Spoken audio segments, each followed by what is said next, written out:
Dans Jean chapitre 4, verset 24, si je ne me trompe pas, Jésus dit à la Samaritaine, qu'est-ce qu'il dit à la Samaritaine dans Jean 4, 24, sans regarder? Ah oui, ben ça, c'est même encore mieux, oui, il faut commencer par là. Vous ne connaissez pas. Ah, voilà. Nous sommes tous comme ça. Hein? Amen. On adore ce qu'on ne connaît pas. Exactement. On prononce des paroles qui nous dépassent. Vraiment. Donc, au moins, regardons ce que nous venons de chanter là, parce que c'est écrit dans la Bible, et prions pour croire. Donc, on avait dit Ésaïe 9, verset 5. On sait que Jésus est venu dans le monde comme un enfant, initialement, dans une crèche, mais il n'est pas resté enfant. Il est sorti de la crèche là vite et il a grandi rapidement pour pouvoir accomplir son œuvre. Donc, donc ça c'est Ésaïe qui annonçait ça déjà de toute éternité.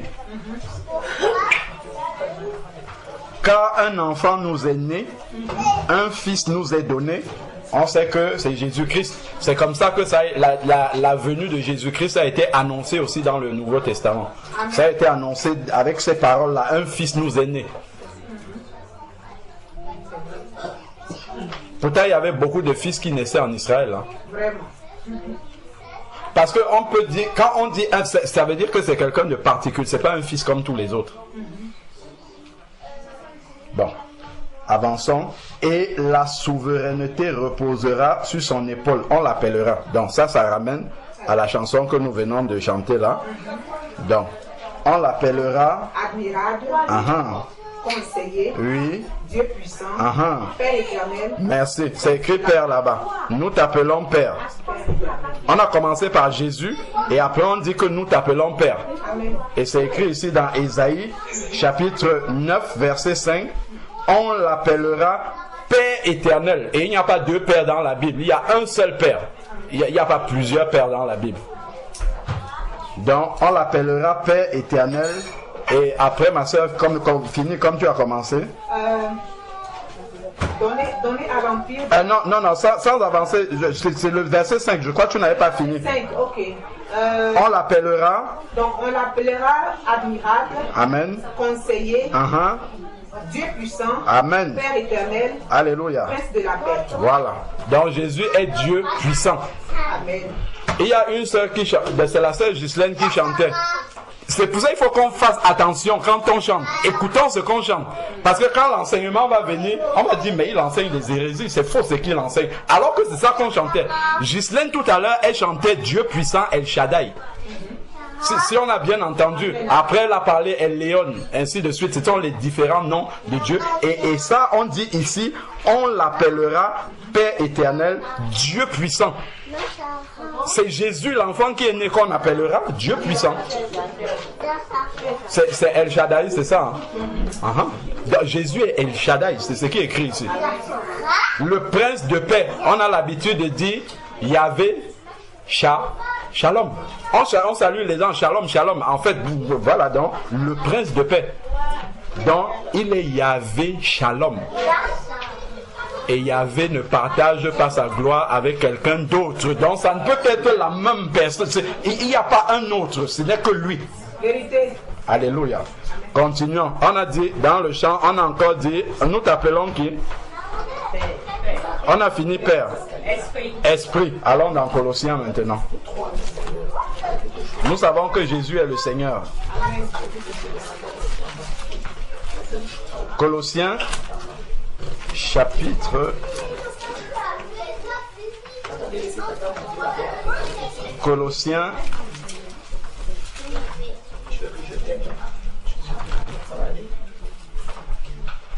excusez-moi, je me suis trompé, c'est 2 Corinthiens plutôt.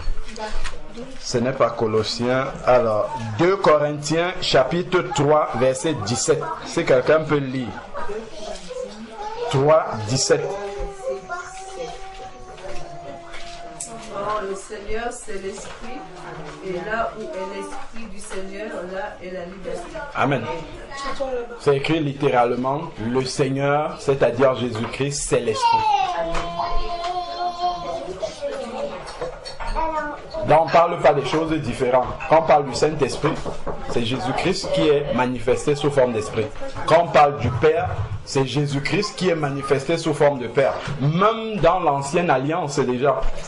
La Bible nous dit dans 1 Corinthiens chapitre 10 que les Israélites, quand ils étaient dans le désert, ils buvaient à un rocher spirituel qui était Christ. Donc Christ était déjà depuis le début. Il était déjà depuis le début. Amen. C'est important de le savoir quand on l'adore. Parce que si on ne sait pas ça, dans notre cœur, ça peut être comme de l'idolâtrie.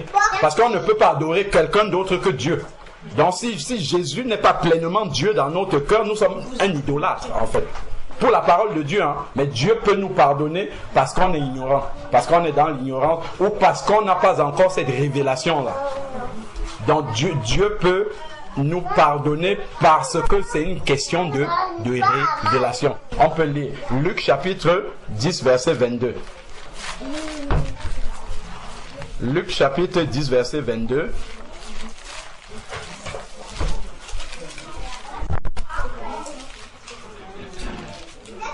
Luc 10 verset 22. Attends. Toutes choses m'ont été données par mon Père, et personne ne connaît qui est le Fils si ce n'est le Père, ni qui est le Père si ce n'est le Fils, et celui à qui le Fils veut le révéler. Ah. Continue. Non. C'est juste la portion qui dit celui à qui le Fils veut le révéler. Donc, savoir qui est le Père, c'est une question de révélation. Amen. Que Jésus donne. C'est écrit qu'il donne. Hein? Donc il faut prier pour avoir cette révélation-là. Il faut prier pour qu'un voile se déchire, pour qu'on ait cette révélation-là. C'est la même chose pour les Juifs aujourd'hui. Ils continuent à aller à la synagogue parce qu'ils n'ont pas la révélation de qui est Jésus-Christ. Et justement, ils n'ont pas cette révélation-là parce qu'ils n'acceptent pas que Jésus-Christ peut être le Messie. Ils n'acceptent pas ça. Parce que pour un juif, et c'est dans la Torah, si Jésus-Christ est le Messie, ça veut dire que c'est Dieu venu en chair. Parce que ça, c'est clair pour eux. S'ils acceptent, mais curieusement, nous, on accepte que Jésus est le Messie, mais on ne reconnaît pas qu'il est Dieu. En fait, ça ne va pas ensemble. Mais pour quelqu'un qui connaît la Torah, s'il reconnaît que Jésus est le Messie, ça veut dire que c'est Dieu venu en chair. Donc c'est d'ailleurs pour ça que lorsque Jésus parlait, si on regarde par exemple dans Jean 8, quand il disait avant qu'Abraham fût, il ne dit pas j'étais, il dit je suis. En fait, il dit c'est le je suis de Exode chapitre 3. Quand le buisson ardent était en train de brûler, Moïse s'est approché, il a dit, tu vas dire aux Israélites, je suis. Donc, quand Jésus dit je suis, qu'est-ce qu'ils ont fait? Ils ont pris une pierre pour lancer. Parce qu'ils n'acceptaient pas que lui, il peut être je suis. Que ce Jésus-là peut, parce qu'eux, ils l'ont vu naître. Donc, ils se disaient qu'il est juste le fils de Marie. Donc ils ne pouvaient pas accepter.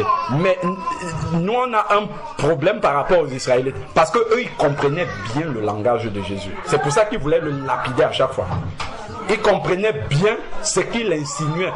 Parce que quand la parole de Dieu nous dit que Jésus est fils de Dieu, ça ne veut pas dire c'est enfant comme nous. Ce n'est pas ça. C'est Dieu en chair en fait. C'est ça que ça veut dire. C'est pour ça que quand il a dit, toi tu te prends pour le Fils de Dieu, le souverain sacrificateur dans Matthieu chapitre 26, il a déchiré ses vêtements. C'était un scandale pour lui, parce que Jésus en fait était en train de dire, je suis Dieu au milieu de vous. C'est ça que lui, il avait compris ça. C'est pour ça que pour lui, c'était un sacrilège que Jésus puisse le dire. Donc, on ne peut pas dire que Jésus est fils de Dieu en disant qu'il n'est pas Dieu. Quand tu dis qu'il est fils de Dieu, en fait, ça veut dire que tu es en train de dire que Jésus, c'est Dieu manifesté en chair. C'est ça que tu es en train de dire quand tu dis fils de Dieu. Frère, n'est-ce pas là l'une de ces condamnations? C'est exactement ça.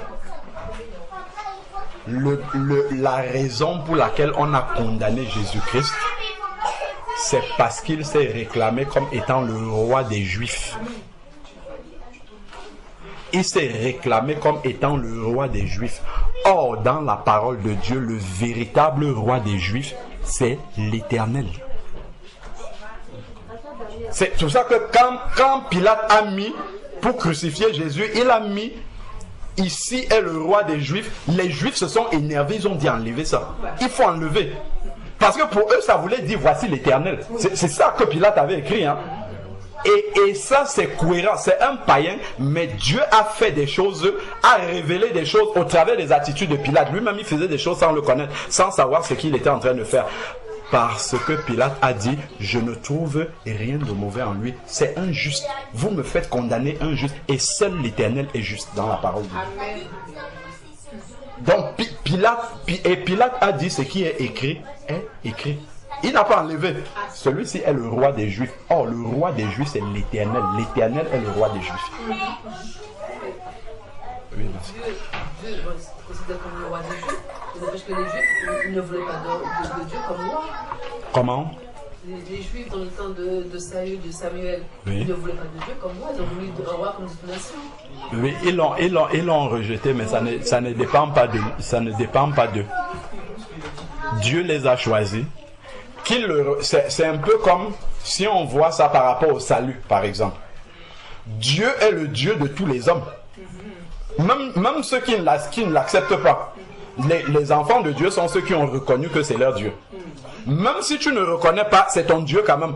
Un exemple simple. La Bible nous dit que le souffle de toute chair repose entre les mains de l'Éternel. Est-ce qu'un païen a le souffle de sa vie dans ses mains? Ça repose toujours entre les mains de l'Éternel. Qu'il accepte que c'est Dieu ou qu'il refuse, ça reste la vérité. Dieu est le Dieu de tous les hommes. De la même manière que les Israélites l'acceptent ou pas, l'Éternel est leur Dieu parce que la parole de Dieu le dit.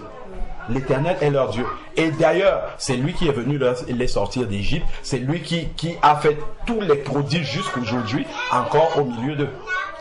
Donc, qu'ils le reconnaissent ou pas, même quand un juif ne cherche pas l'Éternel, à cause des promesses de l'Éternel à Abraham, à Isaac, à Jacob, il y a des choses qui se passent dans la vie d'un juif sans qu'il n'ait rien fait.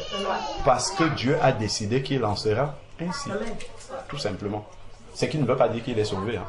Ce sont les bénédictions qui ont été promises à Abraham, à Isaac et à Jacob. Donc, à cause de cela, parfois l'Éternel, le Seigneur dit, à cause de mon serviteur David, je vous fais grâce. Donc, parce que l'Éternel est lié par sa parole. Quand il a prononcé une parole, il veille sur sa parole pour l'accomplir. Parce que Satan connaît la parole de Dieu. Donc si Dieu dit une chose, après il fait autre chose, Satan peut accuser. D'ailleurs, c'est l'accusateur. Voilà pourquoi nous aussi, nous devons prendre la parole de Dieu au sérieux et la mettre en pratique. Parce que Dieu ne va pas faire de faveur.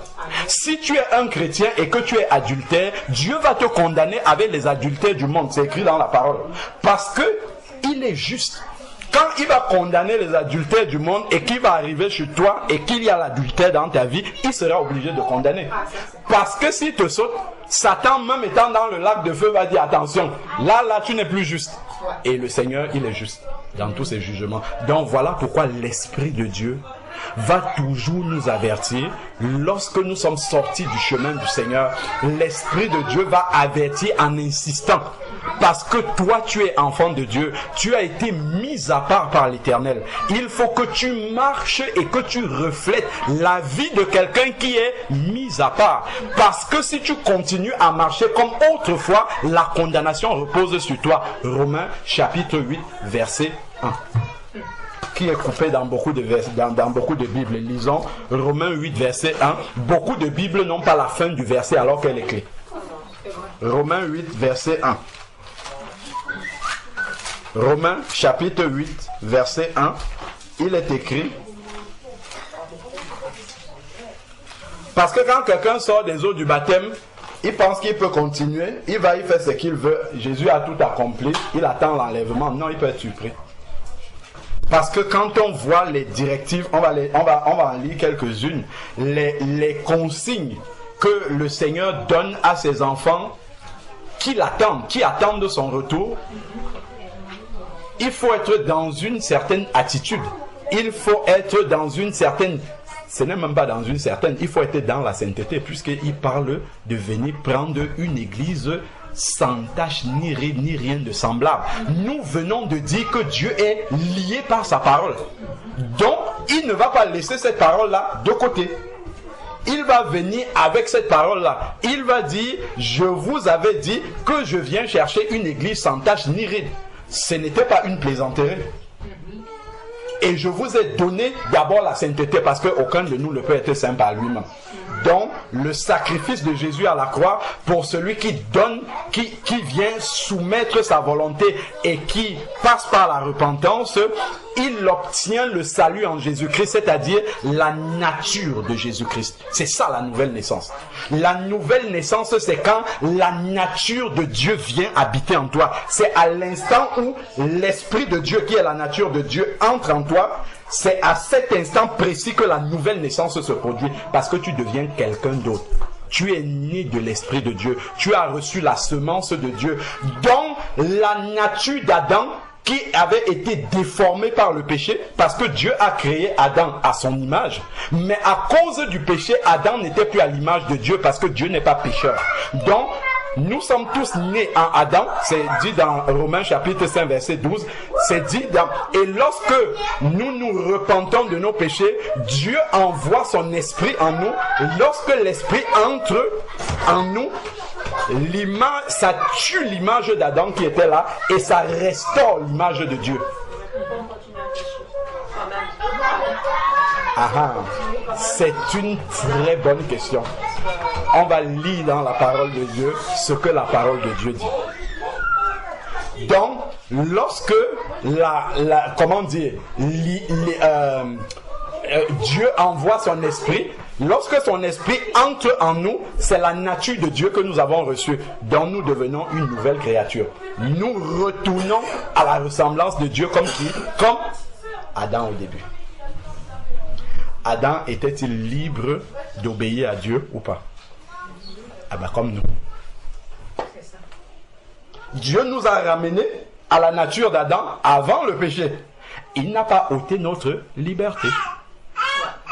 Il n'a pas ôté notre liberté. D'où l'engagement du baptême.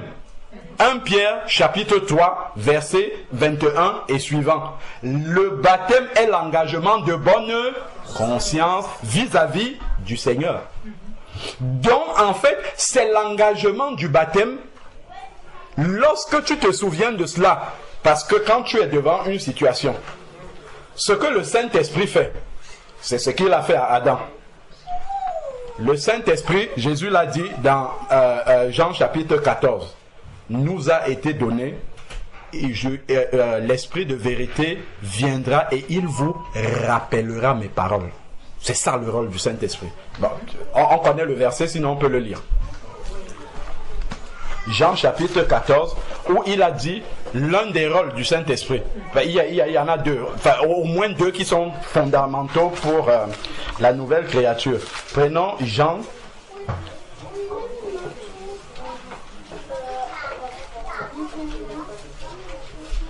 Là où Jésus parle de l'Esprit de vérité qui viendra et qui rappellera ses paroles. Si quelqu'un trouve le verset. Ah oui, voilà, Jean verset 26. Jean 14, verset 26. Jean 14, verset 26. Si quelqu'un a trouvé, il peut lire. À haute voix. S'il nous plaît. Mais le consolateur, l'Esprit Saint, que le Père enverra en mon nom, vous enseignera toutes choses et vous rappellera tout ce que je vous ai dit. Amen. Qu'est-ce qui se passe? Le Saint-Esprit agit comme un congélateur de temps en temps et comme un micro-ondes dans d'autres temps. Lorsqu'on entend la parole de Dieu, le Saint-Esprit est le congélateur. Il garde, il congèle la parole en nous. Maintenant, lorsque nous sommes devant les situations, parce que la parole, ce n'est pas juste l'entendre. Après, il faut appliquer. Voilà, la mettre en pratique. Donc, quand je suis devant une situation où il faut mettre en pratique la parole de Dieu, le Saint-Esprit joue le rôle du micro-ondes maintenant. Il va dégivrer la parole. Il va dire, là, dans cette circonstance-ci, c'est Romains 3, verset 12 qu'il faut appliquer. Maintenant, tu as Romains 3, verset 12 devant toi. Comme Adam était devant l'arbre avec Ève, il connaissait la parole de Dieu, il était libre ou de manger ou de laisser. Nous aussi, c'est la même chose. Une fois que le Saint-Esprit a décongelé la parole, il dit c'est ça qu'il faut appliquer, il nous laisse maintenant. C'est maintenant l'amour que nous avons pour Dieu et l'engagement du baptême de bonne conscience, c'est ça qui va nous pousser à prendre la décision d'obéir ou de ne pas obéir. Donc dans notre nature, normalement, on a la victoire sur le péché. La Bible dit que nous sommes morts au péché. Un mort, c'est quelqu'un qui est couché là, il ne bouge plus. Même si vous venez, vous versez l'huile chaude sur lui, il ne bouge pas. On vient, on verse l'acide sur lui, il ne bouge d'ailleurs. La preuve, quand on fait la crémation là, quand on brûle les gens, moi je n'ai jamais entendu que dans un crématorium, un mort est sorti de son cercueil en disant pourquoi vous voulez me brûler. Non. On les met dans le four, ils brûlent tranquillement sans broncher, ils ne disent rien. C'est comme ça que normalement, la nature de Dieu que nous avons reçue par l'Esprit Saint, pour celui qui est converti, l'Esprit Saint que nous avons reçu nous a donné cette capacité-là par rapport au péché. En fait, c'est notre amour. Comment? En fait, c'est notre amour, en fait. Qui est peu. Le gage de notre... Oui. Si nous péchons encore, je vais compléter ta phrase. Si nous péchons encore, c'est parce que notre amour pour Dieu n'est pas suffisant. Parce qu'il dit que l'amour de Dieu consiste à garder ses commandements. Si nous ne pratiquons pas la parole de Dieu, c'est parce que notre amour pour Dieu n'est pas suffisant. Nous n'aimons pas suffisamment Dieu. Voilà pourquoi nous gardons encore une partie de notre volonté pour nous-mêmes et nous lui cédons une autre partie, même si on ne l'avoue pas. Mais ça, c'est la vérité. On a un petit jardin secret qu'on croit secret, mais en réalité, pour Dieu, il est exposé comme ça. Il n'est pas secret, il n'y a pas de jardin secret pour Dieu. En réalité, l'amour produit la crainte. C'est la crainte de l'Éternel qui fait. Une sainte crainte. C'est pas dans le sens parce que il y a un verset qui dit le contraire, qui dit que l'amour bannit la crainte. Donc, mais là on parle de la crainte d'un châtiment. Donc, si tu obéis à Dieu parce que tu as peur de l'enfer, ça ce n'est pas le fruit de l'amour. Une femme qui obéit à son mari parce qu'elle a peur que le mari prenne la ceinture pour la taper, je crois que ce n'est pas un mariage dans lequel il y a l'amour. Donc l'amour, vraiment, on obéit parce qu'on aime. On obéit parce qu'on réalise que nous avons été sauvés par grâce. On n'a pas mérité. S'il fallait voir notre façon d'être, parce que quand chacun, nous sommes là devant le Seigneur en train de l'adorer, si le flash comme ça de notre ancienne vie revient, si le Saint-Esprit ne nous rappelle pas que tout ce à quoi tu penses a été purifié par le sang de Jésus, tout le monde allait fuir dans la présence de Dieu. Personne n'oserait ouvrir la bouche comme on fait là pour adorer le Seigneur. Parce que le Seigneur est saint et nous étions totalement noyés dans le péché. Et donc, nous n'avons rien fait. Jusqu'aujourd'hui, nous ne faisons toujours rien pour mériter cela. C'est un don gratuit. Dieu nous a donné ça gratuitement. Et il nous a donné son esprit pour garder le don gratuit que nous avons eu jusqu'au bout. Pour que nous restions saints jusqu'au bout. Donc, le souvenir de cela seulement, que tu n'as rien mérité, il t'a aimé le premier, il s'est donné à la croix pour toi, il s'est sacrifié, alors qu'il n'y avait aucune garantie que tu te convertisses plus tard. Ça montre comment on ne peut même pas estimer, on ne peut même pas, sonder son amour, comme on dit comme certains cantiques le disent. Mais simplement quand tu vois ça, c'est ça qui te pousse à obéir naturellement. Et finalement, quand tu obéis, tu te rends compte que le Seigneur t'aime vraiment. Parce qu'en obéissant, en fait c'est à toi même que tu te fais du bien, ce n'est pas au Seigneur. Parce que les commandements qu'il te donne, c'est pour éviter des écueils dans ta propre vie. c'est pour t'épargner beaucoup de choses. Au final, l'obéissance qu'il nous demande, ce n'est pas pour l'amour de lui, c'est pour nous-mêmes. Il nous apprend à nous aimer nous-mêmes parce que l'obéissance que nous avons, au final, nous fait du bien à nous. Ça n'augmente rien à la gloire de Dieu. Le Seigneur est adoré par des myriades et des myriades dans le ciel. Que une personne l'adore, en plus, ça ne change rien du tout. Donc, en fait, c'est à nous que ça fait du bien. Quand tu vas dans la louange, la prière, tu reçois la paix de Dieu. Que tu aies la paix, que tu n'aies pas la paix de Dieu, il est toujours assis sur son trône et il règne et il régnera toujours. Donc, au final, c'est à toi que ça fait du bien. Donc, Dieu nous demande des choses pour nous faire du bien. Ce n'est pas pour lui, c'est pour nous-mêmes. Donc, on comprend vraiment que c'est un Dieu d'un amour infini. Parce que nous-mêmes, nous ne sommes pas suffisamment, comment dire, éclairés pour savoir de quel amour on doit s'aimer. Il y a des choses que tu peux aimer alors que ça te détruit en réalité. Et Dieu va te dire, ne fais pas ça parce que ça va te détruire. Tout simplement. Si tu es détruit, en fait c'est toi qui es perdant. Dieu n'a rien perdu. Il y a plein de personnes sur la terre, plein dans le ciel, ainsi de suite. Donc c'est toi qui es perdant. Donc c'est encore par amour pour nous. Donc ici on a lu dans Jean 14 verset 26 que la parole va être décongelée par le Saint-Esprit, mais en aucun cas, Dieu n'enfreint la liberté de quelqu'un. En aucun cas, Dieu n'enfreint la liberté, la volonté de chacun. Parce que Dieu ne nous a pas créés comme étant des automates. Il nous a laissés libres. Même quand quelqu'un naît de nouveau, il revient simplement comme Adam. Enfin, pas simplement, mais c'est quand même très grand parce qu'Adam avait la nature de Dieu. Il a été créé à l'image de Dieu. Donc, toujours avec ton libre arbitre.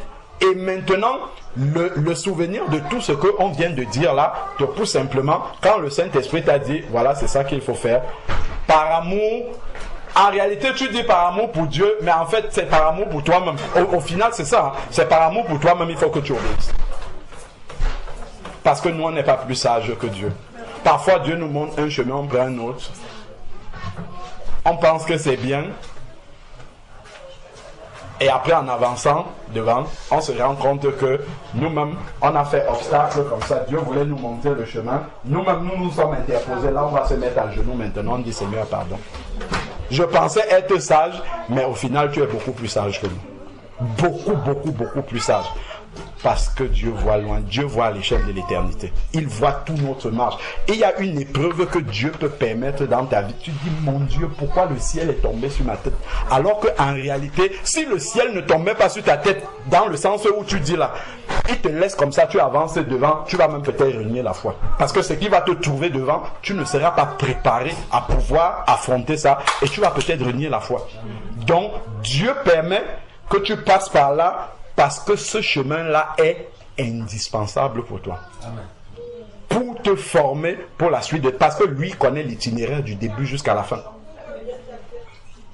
Donc, dans toute épreuve, examinons, regardons. Parce qu'une épreuve peut être déclenchée parce que nous-mêmes, nous sommes allés chercher les problèmes. Évidemment, ça va retomber. Dieu ne va pas nous épargner ça. Si on s'examine, on voit que l'épreuve n'est pas due à une désobéissance de notre part. Prions maintenant pour demander à Dieu ce que tu me dis là. L'épreuve, c'est quelque chose que tu es en train de me dire. Qu'est-ce que tu es en train de me dire au travers de cette épreuve-là? Qu'est-ce qui doit être transformé dans ma vie au travers de cette épreuve-là? Je comprends, Seigneur, que c'est nécessaire. La durée maintenant de l'épreuve dépend uniquement de notre obéissance. Si on a compris déjà que le but n'est pas de prier pour sortir de l'épreuve sans avoir rien compris. Imaginons un élève qui entre dans la salle d'examen, il sort, il n'a rien écrit sur sa feuille. Lui, il veut seulement que le temps soit fini, il sort, il donne sa feuille vide, il ne va pas valider l'examen. C'est clair. Donc, quand nous sommes en examen avec le Seigneur, il faut prier pour savoir qu'est-ce qui est écrit là, qu'est-ce que je dois répondre. Donc, qu'est-ce que tu attends de moi dans cette épreuve? Il y a des épreuves qui arrivent qui sont tellement difficiles. Dieu veut simplement nous faire passer à un autre cap de foi. Parce que ça nous sera nécessaire pour la suite. Non seulement pour nous, mais aussi pour nous utiliser. Et on doit nécessairement passer par là. Dieu ne vient jamais avec une épreuve dans la vie de quelqu'un pour le détruire. Jamais. Pour son enfant, jamais. Comment ça se fait qu'il y a des gens, il y a des serviteurs de Dieu qui arrivent à se suicider? Est-ce que là, ils n'ont pas été plus au-delà de la France? C'est le souci. Bah, oui, il y en a. Hein. C'est un serviteur de Dieu qui se suicide. Non. Si on dit qu'il est un serviteur de Dieu, ça veut dire qu'il connaît la parole du Seigneur. Le Seigneur nous demande de garder les yeux fixés sur lui. Quand on dit gardons les yeux sur le Seigneur, ou bien je lève les yeux vers les montagnes d'où me viendra le secours. Si tu lèves les yeux, si on regarde là, est-ce que tu vois Dieu? Non. Tu ne le vois pas. Il n'est pas manifesté physiquement. La Bible nous dit dans Jean chapitre 1 verset 14 que Dieu s'est manifesté en chair. Il est descendu au milieu de nous et Jésus-Christ est la parole. Donc en fait quand Dieu demande lève les yeux vers les montagnes, parce que Dieu est sa parole. Jean chapitre 1 verset 1, au commencement était la parole. La parole était avec Dieu et la parole était... Comme là tu ne vois pas Dieu, en réalité ce qu'il te dit c'est regarde dans la parole. Regarde ce que la parole te dit. C'est ça. Donc au lieu de chercher la solution à gauche, à droite, plonge tes regards ici. Ça c'est la première chose. Il ne suffit pas juste de regarder comme un roman, il faut attacher la foi. Que ce que je lis là, c'est la vérité. Pas pour les gens qui étaient dans la Bible, c'est la vérité pour moi parce que Dieu est le même aujourd'hui, hier, aujourd'hui et éternellement. Donc ce que je lis là, vu que je suis un enfant de Dieu, ça s'applique aussi à moi. Et je dois le prendre par la foi. C'est là où vraiment la foi intervient. Cette parole-là est pour moi également. Donc quand j'entre dans l'épreuve, je ne commence pas à regarder l'agenda, ça va finir quand. Là, c'est la plus mauvaise attitude. Si je commence à regarder l'agenda, le Seigneur va dire, ah, en plus de ce que je voulais travailler, il y a l'impatience. Donc là, je vais t'apprendre de la patience maintenant. Toi-même, tu es venu augmenter quelque chose que Dieu n'avait pas prévu de travailler à ce moment-là. Toi-même, tu es venu révéler, bah, il le savait, hein, mais tu as révélé toi-même que bon, ok, en plus de ce que tu voulais travailler, Père, il me manque la patience. Donc travaille la patience et là l'épreuve va se prolonger. C'est toi-même qui as voulu qu'il en soit ainsi. Donc au lieu de regarder la montre, il faut regarder ce que Dieu attend de toi. Je prends l'exemple, on a beaucoup prié pour les maris inconvertis. Si tu regardes la montre, tu vas souffrir inutilement et ça va durer éternellement. Laisse la montre de côté. Regarde dans la parole de Dieu. Dieu a demandé de prier. Déjà il a dit dans 1 Corinthiens chapitre 7 verset 15 que le mari inconverti est sanctifié par la femme convertie. Ça ne veut pas dire sauvé, est sanctifié, mis à part pour Dieu. Donc un mari inconverti est quelqu'un qui est mis à part déjà pour Dieu, même s'il ne sert pas encore Dieu. Pourquoi? Au travers simplement de la sanctification déjà de son épouse, il y a des choses qu'il va se retenir de faire parce que simplement il voit l'épouse en face faire des choses. Donc par rapport à un autre homme lambda qui a une femme aussi peut-être sorcière même, il y a une grande différence. Donc ensuite maintenant les prières de son épouse. À cause des grâces aux prières de son époux, Dieu va frayer un chemin pour lui. Donc c'est quelqu'un qui est mis à part déjà. De ce fait-là, il est mis à part pour Dieu. Maintenant, il a un travail aussi à faire, c'est d'accepter. Donc, ce que l'épouse doit faire, c'est de plonger dans, prier. Une fois qu'on a prié, ce n'est pas 24 heures sur 24, on passe le temps à prier, à dire la même chose à Dieu. On a prié, Dieu a entendu. Maintenant que Dieu a entendu, quand on revient, on peut lui demander, révèle-nous s'il y a des aspects particuliers, des forteresses, des choses dans sa vie, des liens avec, et ainsi de suite, qui l'empêchent de recevoir Jésus-Christ comme un enfant. Ça, on entre dans la précision. Parce que si tu pries en insistant, alors que, en fait, insister, c'est que tu es en train de regarder la montre en disant, mais Seigneur, tu as dit, quoi, et tu seras sauvé, toi et ta famille, quoi? Il n'a pas dit, tu seras sauvé, toi et ta famille, demain matin. Ce n'est pas ça. Il n'a pas donné un délai par rapport à ça. C'est une promesse. Une promesse, on la prend par la foi. Je prends cela par la foi et maintenant je fais ce que Dieu attend de moi. Parce qu'on attend beaucoup que ce soit le conjoint qui fasse mais c'est nous d'abord. Parce que pour le conjoint, on a lu tout à l'heure dans Romains chapitre 9 verset 16 que ça ne dépend pas de celui qui court ni de celui qui veut, mais de Dieu qui appelle. Donc tu n'as pas de pouvoir, tu n'as rien que tu peux faire pour changer l'agenda de Dieu par rapport à ça. Ta prière, Dieu a entendu. Gloire au Seigneur. Donc, ce n'est pas parce que tu auras crié beaucoup que l'agenda de Dieu va changer. Laisse Dieu avec son agenda, il a compris. Et d'ailleurs, Dieu veut que ton mari se convertisse plus que toi-même. Parce qu'ensemble, vous allez faire son œuvre. Il veut ça plus que toi-même. Donc, Dieu a entendu. Maintenant, c'est de plonger tes regards dans la parole et demander, Seigneur, maintenant, qu'est-ce qui me revient moi? Parce que ça, c'est en mon pouvoir, je peux dire. C'est quelque chose qui me revient. Et je vais travailler maintenant dessus. Au lieu de, une fois que j'ai prié pour lui, au lieu de passer 24 heures sur 24 à prier pour lui, passe 24 heures sur 24 à travailler tes manquements qui vont le toucher. Ce que Dieu te demande de faire, qui vont transformer le mari là-bas. Pourquoi? Il y a une grande erreur que nous faisons, que ce soit les femmes qui ont des maris inconvertis ou bien dans d'autres domaines. En fait, c'est que Dieu nous demande de faire, par exemple, j'avais entendu tout à l'heure, on parlait de ça, que la femme doit gagner son mari sans parole, par exemple. Celui qui n'obéit pas. Tu sais que c'est ça que Dieu a dit. Mais tu dis, quand je dis tu dis, en réalité c'est que l'autre vient avec une parole. Et ça c'est vraiment sans parole. Est-ce qu'on peut gagner quelqu'un sans parole? Il faut quand même que je lui dise des choses. C'est comme ça que ça, dans les cas de vérité, on pense que c'est là qu'il va comprendre l'évangile. Quand je parlais tout à l'heure de s'interposer à la volonté de Dieu, ce sont des choses comme ça. Hein. Oui. En voulant expliquer quelque chose, tu fermes encore les portes au mari. Parce que Dieu est sage. Dieu est très très sage. Parce que quand nous venons évangéliser quelqu'un, que ce soit le mari inconverti ou quelle que soit la personne à qui on parle, nous venons avec notre sagesse, nous venons avec notre intelligence, nous venons avec beaucoup de préjugés. Oui, l'Esprit de Dieu va nous conduire, mais il y a beaucoup de nous-mêmes. Parce que on a la sagesse humaine, on pense que ça doit se passer d'une certaine manière. Donc on va venir, alors que c'est Dieu qui connaît le cœur. C'est le cœur de quelqu'un qu'il faut connaître pour l'évangéliser direct. Or, aucun de nous ne connaît le cœur de l'autre. Donc, il n'y a que Dieu qui connaît le cœur du mari inconverti. Donc, c'est pour ça qu'il faut laisser Dieu faire. C'est pour ça que Dieu demande de le laisser faire. C'est pour ça qu'il dit sans parole. Il dit de le gagner sans parole. Il ne faut pas que tu ailles expliquer quelque chose. Pourquoi? Parce que Dieu va faire quelque chose d'extraordinaire que toi, tu ne peux pas faire. Attends, je finis ma soeur. Quand tu dis, tu as lu que Dieu te demande de gagner ton mari sans parole, tu dis, ah Seigneur, c'est ça. Chaste et réservé, ayant la pureté. On peut lire dans 1 Pierre. Allons, lisons comme ça ne sera pas théorique. 1 Pierre chapitre 3. Parce que Dieu va dire, tu as déjà trop pleuré devant moi. Ce n'est pas plus les larmes seront abondantes que ça va accélérer mon calendrier. Non, le travail n'est pas là-bas.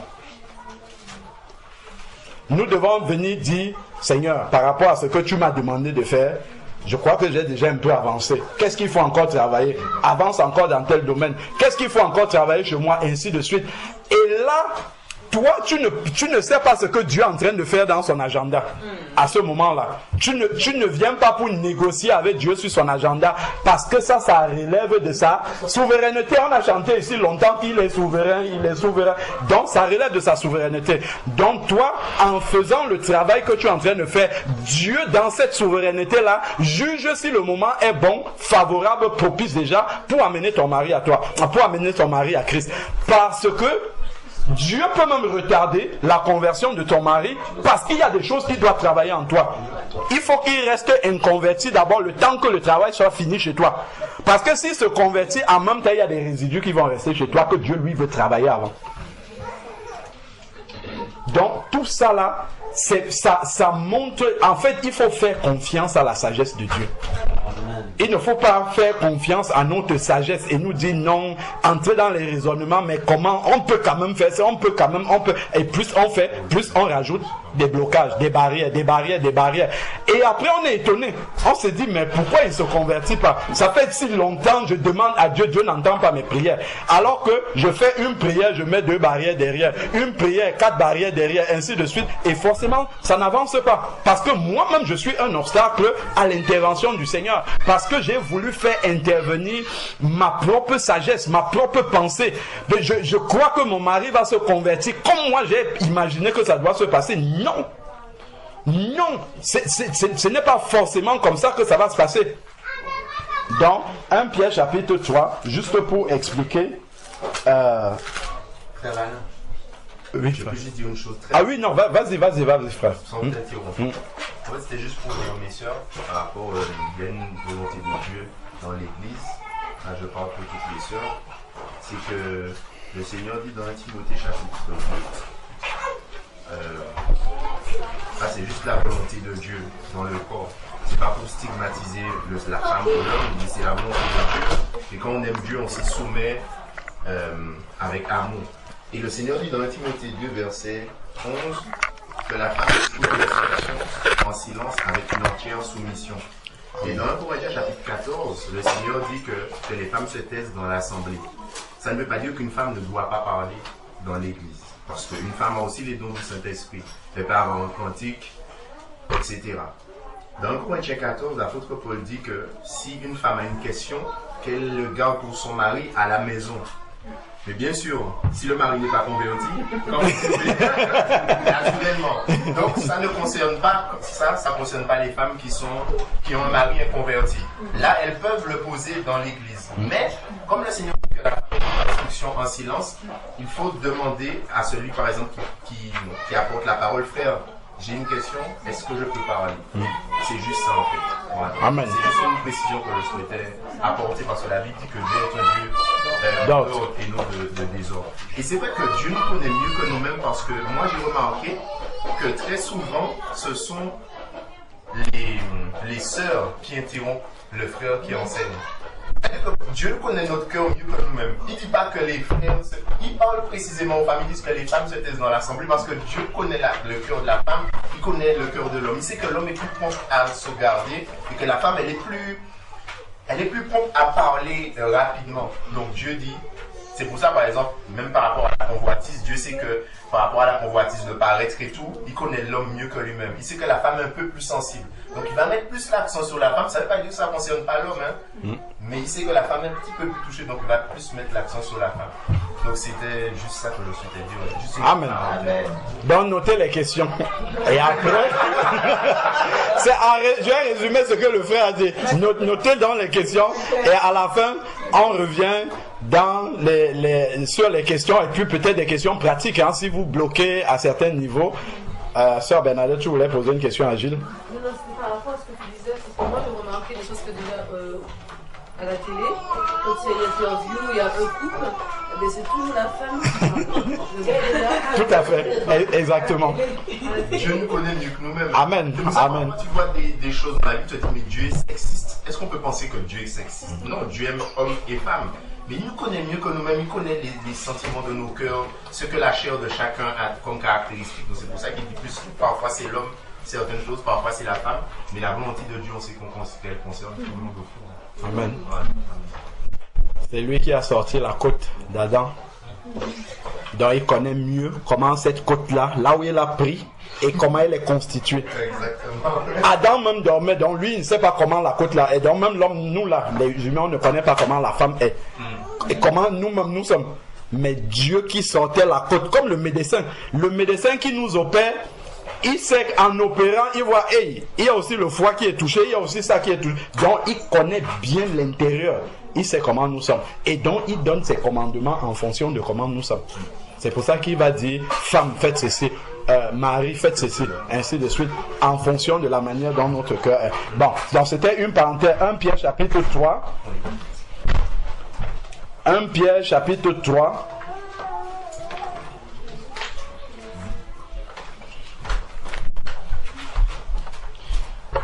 Pierre chapitre 3. Il est dit, vous de même femme, soyez soumises chacune à votre mari afin que.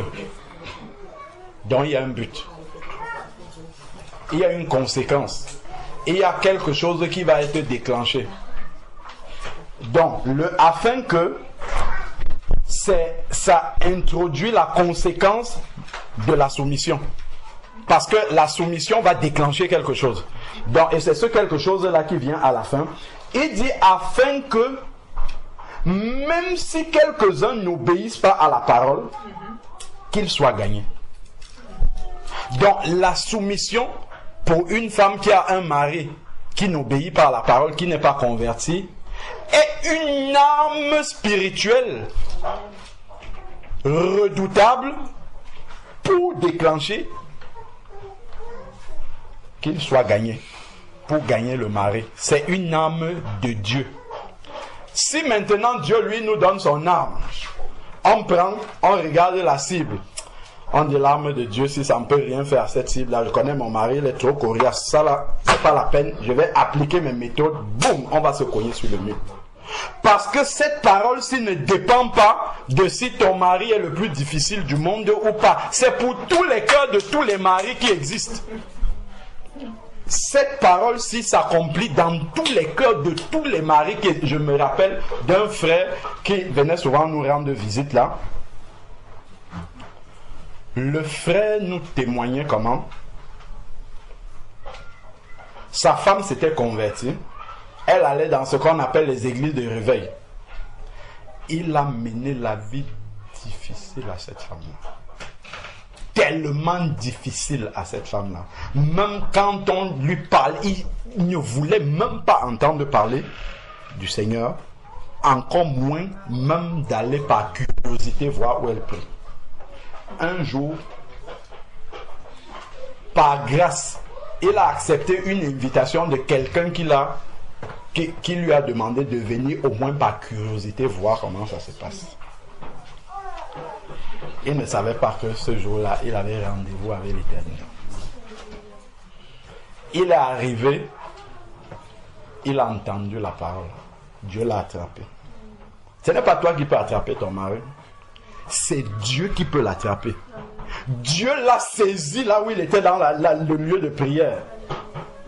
Il a commencé à pleurer sur son péché en réalisant comment est-ce qu'il a persécuté son épouse. Ça n'a pas duré 5 ans. Ça a duré 17 ans. C'est lui qui nous disait ça.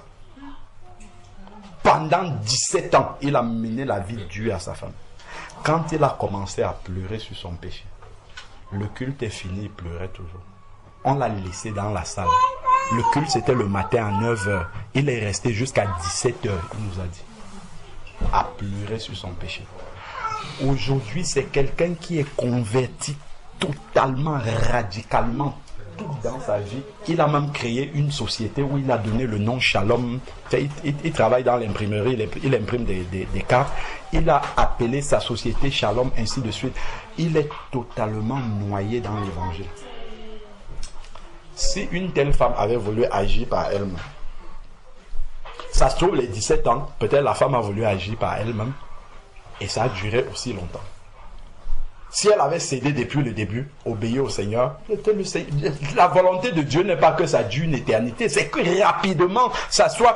On ne peut pas vouloir que ça soit plus rapide que Dieu. Dieu sait combien c'est... Parce qu'il y a les enfants.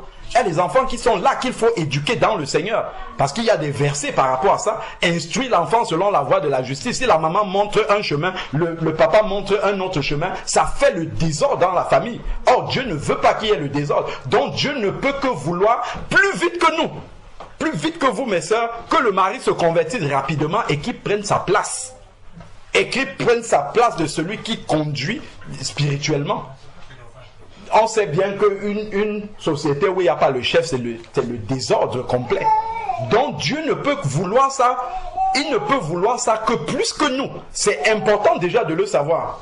Parce que plus vous répétez les prières à Dieu, c'est comme si Dieu ne sait pas que c'est important et urgent pour vous. Dieu le sait mieux que vous. Parce qu'en donnant, en organisant le foyer, en disant le mari est le chef de la femme, tout ça, il sait que c'est important que le mari soit à sa place. Donc il sait combien c'est vital. Donc le fait de lui répéter ça dans toutes les prières qu'on dit, en fait on est en train de perdre le temps. On perd le temps parce qu'on pense qu'en faisant ça, ça va accélérer du côté de Dieu. Non, nous on a des choses à faire de notre côté et c'est là-dessus qu'il faut axer parce que Dieu lui il est déjà conscient de ce qui arrive. Donc prier simplement en demandant au Seigneur s'il y a quelque chose de particulier encore, des forteresses qui doivent être abattues par la prière. Ça peut être une fréquentation qu'il a, un ami qui est tellement,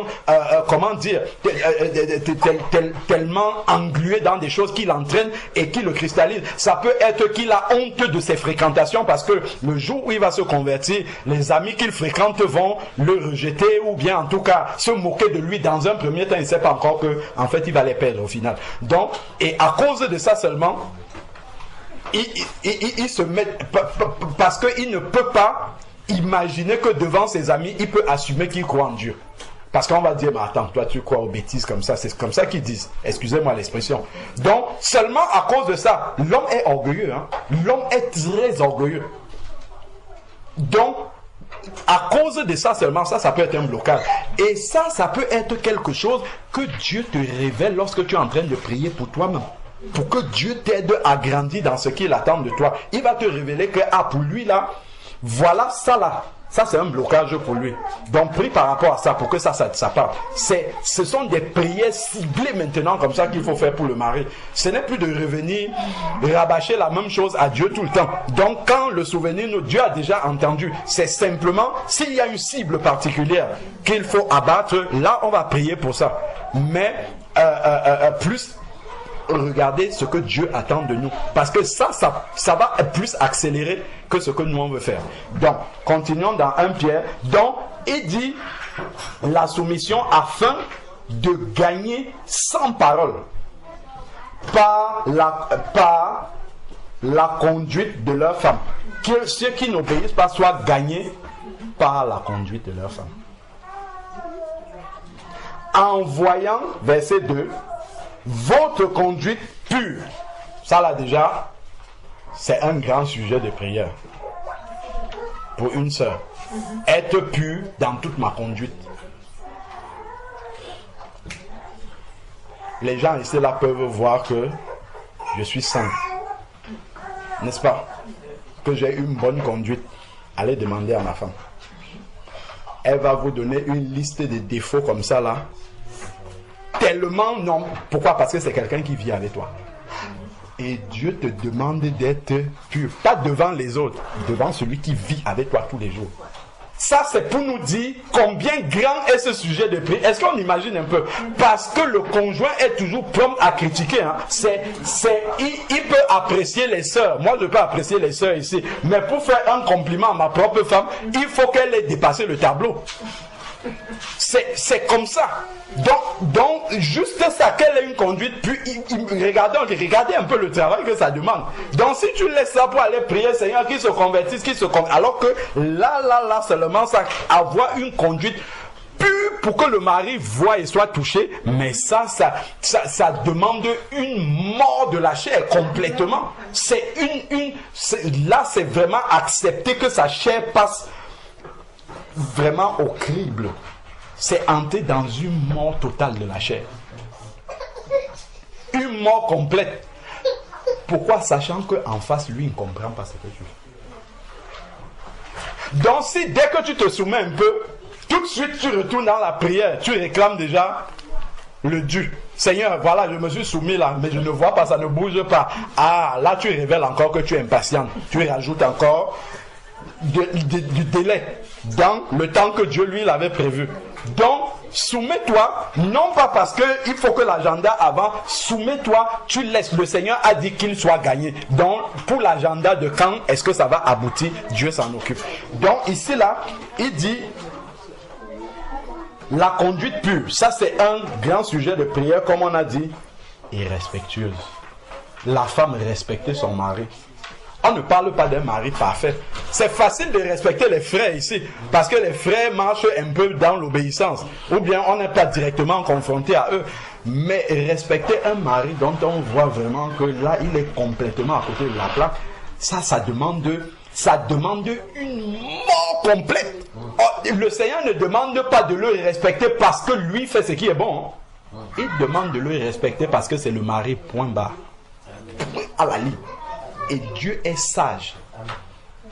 Parce que avec ce respect-là, c'est la hache que Dieu va prendre dans le cœur de ce mari-là. Or, toi tu ne vas rien faire. tu ne vas rien faire. Dieu veut même t'épargner en fait, d'aller au clash avec lui. Parce que quand tu vas aller discuter pour expliquer quelque chose, c'est parti au clash déjà. Déjà, la sanctification même que tu avais, tu l'as perdue. Non seulement pour toi, pour ta propre vie spirituelle, tu l'as perdu la sanctification et en plus tu n'as pas gagné ton mari, tu l'as encore fermé davantage. Donc pour toi-même, Dieu te demande garde les paroles là pour toi. Parce que les paroles que tu vas dire, ça va plus gâter que d'arranger. Ça va compliquer encore les choses. Donc garde ces paroles-là. Pourquoi? Parce que le mari, à cause de l'orgueil que Dieu connaît, qui est dans le cœur des hommes, le mari ne va pas accepter ce que tu vas lui dire. Même s'il voit que c'est la vérité. Parce qu'en acceptant ça comme un enfant, c'est un peu comme s'il peut... Excusez-moi les frères, je donne nos secrets. Donc, mais Dieu le révèle hein, dans tous les cas. C'est parce que en fait, en acceptant ça devant toi, il pense qu'il perd une partie de son autorité sur toi. Donc, de manière orgueilleuse, au contraire, quand tu viens dire quelque chose à ton mari, qui est vrai, tu as raison. Le fait qu'il ne peut pas accepter ça de toi, ça crée dans son cœur comme un défi. Et dit, mais pourquoi elle me dit ça, pourquoi? Je ne peux pas accepter ça. Et tu vois la contre-réaction. Alors qu'à l'intérieur, il y a une voix qui lui dit ce qu'elle a dit là, c'est la vérité. Parfois même, tu vas voir le mari après, il commence à suivre le conseil que tu lui avais dit, mais il n'aura jamais le courage de venir dire ah, chérie, vraiment, ce que tu m'avais dit là. Sauf si c'est un mari qui est mort déjà à la croix. Moi, je ne le suis pas. Qui est déjà mort totalement à la croix, il va venir dire ah oui, ce que tu m'avais dit là, c'est toi qui avais raison. C'est ça, pour qu'un homme en arrive à ce point-là, il faut déjà pour un inconverti, là il ne faut même pas arriver. Déjà pour le convertir, ce n'est pas facile. Donc, il ne va jamais faire ça. Donc, c'est pas, ce qui ne veut pas dire qu'il ne faut rien dire. Hein. Là, on est vraiment par rapport à la parole, ainsi de suite. Ce n'est pas de cette manière-là, bien sûr, pour les choses quotidiennes. S'il y a un truc à faire ensemble, tu vas dire, moi je pense que, voilà, je vois qu'on peut faire comme ça, et puis c'est tout. Tu lui as dit, et puis il gère, il décide, et puis tu ne vas pas aller au clash avec lui. Donc, respectueuse, ça c'est pour que, en fait, il n'y ait rien qui fasse obstacle à l'intervention de Dieu dans le cœur de ton mari. Parce que la conversion, c'est une question de cœur. Et c'est Dieu qui a accès au cœur de la personne. Nous, on n'a pas accès. Tes paroles n'ont pas accès au cœur de ton mari. C'est juste à la superficie, comme ça, il va se fâcher, il va rester dans son coin. Ça restera comme ça ne changera rien du tout. Donc, comme Dieu, lui, a accès au cœur, il dit, tais-toi. Lorsque tu te tais, lui, il va prendre le contrôle maintenant, il va agir. Donc, il a parlé d'une conduite pure. Il a parlé d'une conduite respectueuse. Ensuite, il dit, verset 3, 1 Pierre 3, n'ayant pas de parure extérieure, les cheveux tressés, tout ça. Bon, le mari pense que, voilà, il peut te dire, oui, fais-toi belle, tout ça, je vais t'aimer plus, ça ne va rien changer. En fait, Dieu dit que tout ça là, ce n'est pas ça qui va le gagner. Parce que lui, il est mal placé pour savoir ce qui peut gagner son cœur. Il pense que juste te voir affublé avec des choses... Bling bling là, ça suffit pour t'aimer, ça ne suffit pas. Dieu qui le connaît mieux que lui dit que ça là, ça ne suffit pas à le gagner. Ça va plaire à ses yeux, mais quand il voudra faire ce qu'il a envie de faire, il le fera quand même. Donc ça ne va pas gagner son cœur. Donc le Seigneur parle de ne pas avoir l'extérieur, n'ayez pas pour parure. Donc pour essayer de le gagner, ce n'est pas par l'attirance physique, c'est Dieu qui va l'attirer à vous. C'est Dieu qui va attirer son cœur à vous. C'est Dieu qui va ramener son cœur, en fait, à lui, et évidemment à vous. Puisque étant deux convertis maintenant, évidemment, l'amour ne peut que être meilleur, parce que vous allez mieux vous comprendre. Donc, ici, le Seigneur dit, ne pas avoir la parure extérieure, cheveux tressés, ornements d'or, manteau élégant, mais, voilà encore les sujets de prière qui vont commencer maintenant. Il parle, mais la parure cachée du cœur.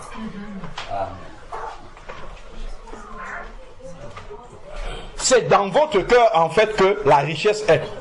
C'est pas à l'extérieur. Et il ne faut pas l'exprimer. Parce qu'en exprimant, ça gaspille. Pourquoi? Parce qu'en exprimant, lui, il va réagir à ce que tu as dit et ça va, les mauvaises paroles, à cause de tes paroles que tu lui auras sorties, comme lui il est orgueilleux, il va te renvoyer d'autres paroles et ces paroles-là vont te choquer et ça va mettre une mauvaise semence dans ton cœur. Ça va mettre de l'amertume dans ton cœur. Ça va mettre l'agacement dans ton cœur. Ça va mettre une volonté de te venger, une volonté de te fermer, une volonté de te dire mais pourquoi? Et c'est pourquoi la gaspille ton cœur. C'est pour ça que Dieu te dit de te taire. Parce qu'en te taisant, tu vas économiser. Les paroles sont des mauvaises, ce sont des semences. Hein. Quand tu entends une parole pour effacer l'impact d'une parole dans ton cœur, ça peut mettre 15 ans. Une parole que ton mari t'avait dit il y a 15 ans. D'ailleurs, ceux qui sont mariés peuvent sortir ça ici. Dans une dispute de couple, il y a des choses qui viennent de l'Antiquité, qui sortent comme ça brutalement. On sort ça du congélateur comme ça, boum. Ah, au début de notre rencontre, quand tu venais même chez mes parents, il y avait ceci, c'était il y a peut-être 16 ans en arrière. Mais la chose est ressortie du congélateur dégivrée. Elle est fraîche comme ça. Il dit ça comme si c'était hier que ça s'était passé. Un truc de 15 ans. Et ça, c'est juste une parole que tu as peut-être... Tu as dépassé ce qu'il fallait dire. Parce que la chair a été excitée et tu as dit quelque chose, boum, il te sort ça comme ça. Il décongèle ça en fraction de seconde, la chose est déjà arrivée. Maintenant, l'impact que ça va avoir dans ton cœur par rapport à lui, ça va avoir un impact sur... En fait, quand Dieu te demande de ne pas parler, c'est pour que tu préserves ton cœur pur. Parce que les paroles vont déclencher des réponses qui vont semer, parce que quelqu'un qui n'obéit pas à la parole de Dieu, ben forcément, en fait c'est un combat spirituel. Hein. Ce qu'on est en train de dire là, c'est un combat spirituel, c'est un combat d'esprit. C'est pas, le Seigneur nous dit bien dans Ephésiens 6 que ce n'est pas contre la chair et le sang que nous luttons, c'est contre les principautés, les esprits mauvais. Donc un mari inconverti, il y a des principautés qui le tiennent enchaîné, parce que ça fait un couple qui ne glorifie pas le Seigneur. Parce que le couple doit être à l'image de la relation de Christ et l'Église. Dans une relation d'amour désintéressé, dans une relation d'amour harmonieuse. Or, le mari inconverti, la femme convertie, il y a un manque d'harmonie. Ça ne ressemble pas à Christ et l'Église. Or, la volonté de Christ, c'est que tous les couples sur la terre soient à l'image de Christ et l'Église. Donc, le diable ne peut que voir, comme il y a un qui est inconverti, je vais le garder, je vais l'enchaîner le plus possible pour qu'il reste inconverti. Donc, c'est contre ces principautés-là qu'il faut lutter. Donc ce n'est pas contre la chair et le sang qui est là devant toi qui manifeste des choses. Ces esprits-là en profitent. Comme il n'est pas en Christ, le diable même va essayer de tuer ta consécration. Non seulement il va essayer de faire en sorte que celui qui n'est pas converti, qu'il le garde enchaîné inconverti, et en plus pour celui qui est converti, il va essayer de l'utiliser pour salir ta robe. Salir au maximum, détruire ton cœur. Donc, forcément, en fait, il va attaquer ta communion avec Dieu. Parce que quand tu vas venir prier, les paroles que tu as entendues de ton mari, qui ont réveillé des choses qui étaient à l'intérieur, c'est en train de, comment dire, ça te met mal à l'aise. Donc, dans la présence de Dieu, tu es dérangé. Ça, c'est spirituel. Hein? Ça, c'est quelque chose que le malin amène comme ça, il laisse. Pop, c'est sorti une parole comme ça, et c'est que la Bible dit dans Jacques chapitre 3 que la langue c'est un petit membre, mais qui peut embraser toute une forêt. C'est-à-dire que c'est une seule semence comme ça, une seule parole, mais ce que ça pourra faire, la destruction que ça pourra amener dans le cœur, pour la restauration de ce cœur-là, ça peut durer très très très longtemps, pour arriver vraiment à expulser totalement une parole qu'on a entendue, qui nous a détruit de notre cœur. C'est pour ça que le Seigneur dit, ne parle pas. Ne parle pas, parce que le cœur, ton cœur va être attaqué par la représailles que tu vas avoir. Donc en fait, le Seigneur te préserve de ça, pour que ton cœur reste pur, intact, afin que ta prière soit efficace. Dans le secret, ta prière va être efficace, mais tes paroles vont être c'est pour ça que je parlais de une prière, 2 barrières derrière, une prière, 3 barrières derrière, parce que tes paroles vont venir faire obstacle à la prière. Donc, ensuite, maintenant, ici, donc, paru caché dans le cœur, comme on a dit. Nous sommes dans 1 Pierre chapitre 3, verset 4. Ensuite, maintenant, la parure personnelle inaltérable d'un esprit doux. Regardons un peu, l'exigence, elle est grande. On voit que ça, c'est vraiment un sujet de prière qui peut occuper une femme longtemps. Imaginons que vous avez un mari difficile, bien difficile, mais le Seigneur dit d'avoir un esprit doux. Tu t'approches de quelqu'un qui ne reconnaît jamais les efforts que tu fais. Tu te surpasses, tu te dépasses, tu dépasses le tableau. Tu es sûr que là tu auras au moins le début d'un compliment. Quand il arrive, peut-être ça déclenche la foudre même alors. Et là tu es dépassé. Donc on voit que ça, c'est un sujet qui n'est pas facile. Hein. Tout ça en fait c'est la croix. Hein. C'est de mourir totalement à soi. Pour garder cet esprit doux là, en fait il faut que tu sois mort, que tu ne tiennes plus compte de ce que lui fait. Parce que si tu veux voir ce qu'il fait, tu ne pourras pas rester dans la sérénité. Là, c'est une arme spirituelle que le Seigneur nous donne. Et après, on va comprendre. Là, on est en train de comprendre déjà petit à petit comment déjà le Seigneur te préserve, toi, la sœur qui a le mari inconverti, par rapport à comment le malin peut utiliser les paroles que tu vas dire, qui sont de bonnes paroles. Hein. C'est pas forcément des mauvaises paroles hein, qui vont sortir. Ce sont des paroles pour le gagner aussi. Mais sauf que le malin va utiliser ces paroles-là parce que la terre en face n'est pas préparée. La terre n'est pas prête. En tout cas, la terre n'est pas prête à recevoir une semence qui vient de toi. Ça peut venir de quelqu'un d'autre. Parfois, le mari peut se convertir parce qu'il a entendu dehors d'autres choses. Mais venant de toi, sa terre refuse ça. C'est comme ça. C'est un principe. Sa terre refuse que toi, tu viennes avec ta semence et qu'il se convertisse. Il refuse ça. Et c'est l'orgueil, en fait. Ça arrive, c'est l'orgueil. Hein. C'est juste l'orgueil qui fait que ça ne peut pas marcher. Donc, le Seigneur dit ici, donc, un esprit doux. Beaucoup de prières, beaucoup de maîtrise de soi. En fait, c'est le fruit de l'esprit. Ensuite, il dit non seulement doux et tranquille. Tu imagines qu'on te reproche quelque chose où tu t'es battu pour bien faire, de rester tranquille. Ça, ce sont des choses qui ne sont pas évidentes. En fait, il faut rester en prière tout le temps. On dit prier sans cesse. C'est rester en prière. Quand il est en train d'exploser et dit tout ce qu'il dit, il faut être en train de prier à l'intérieur pour préserver son cœur et prier pour ne pas répondre. Et s'il y a lieu de dire une réponse, que ça soit une parole de grâce qui arrête tout de suite ça. Comme nous dit Proverbe 15, verset 1, une parole douce calme tout de suite la tempête.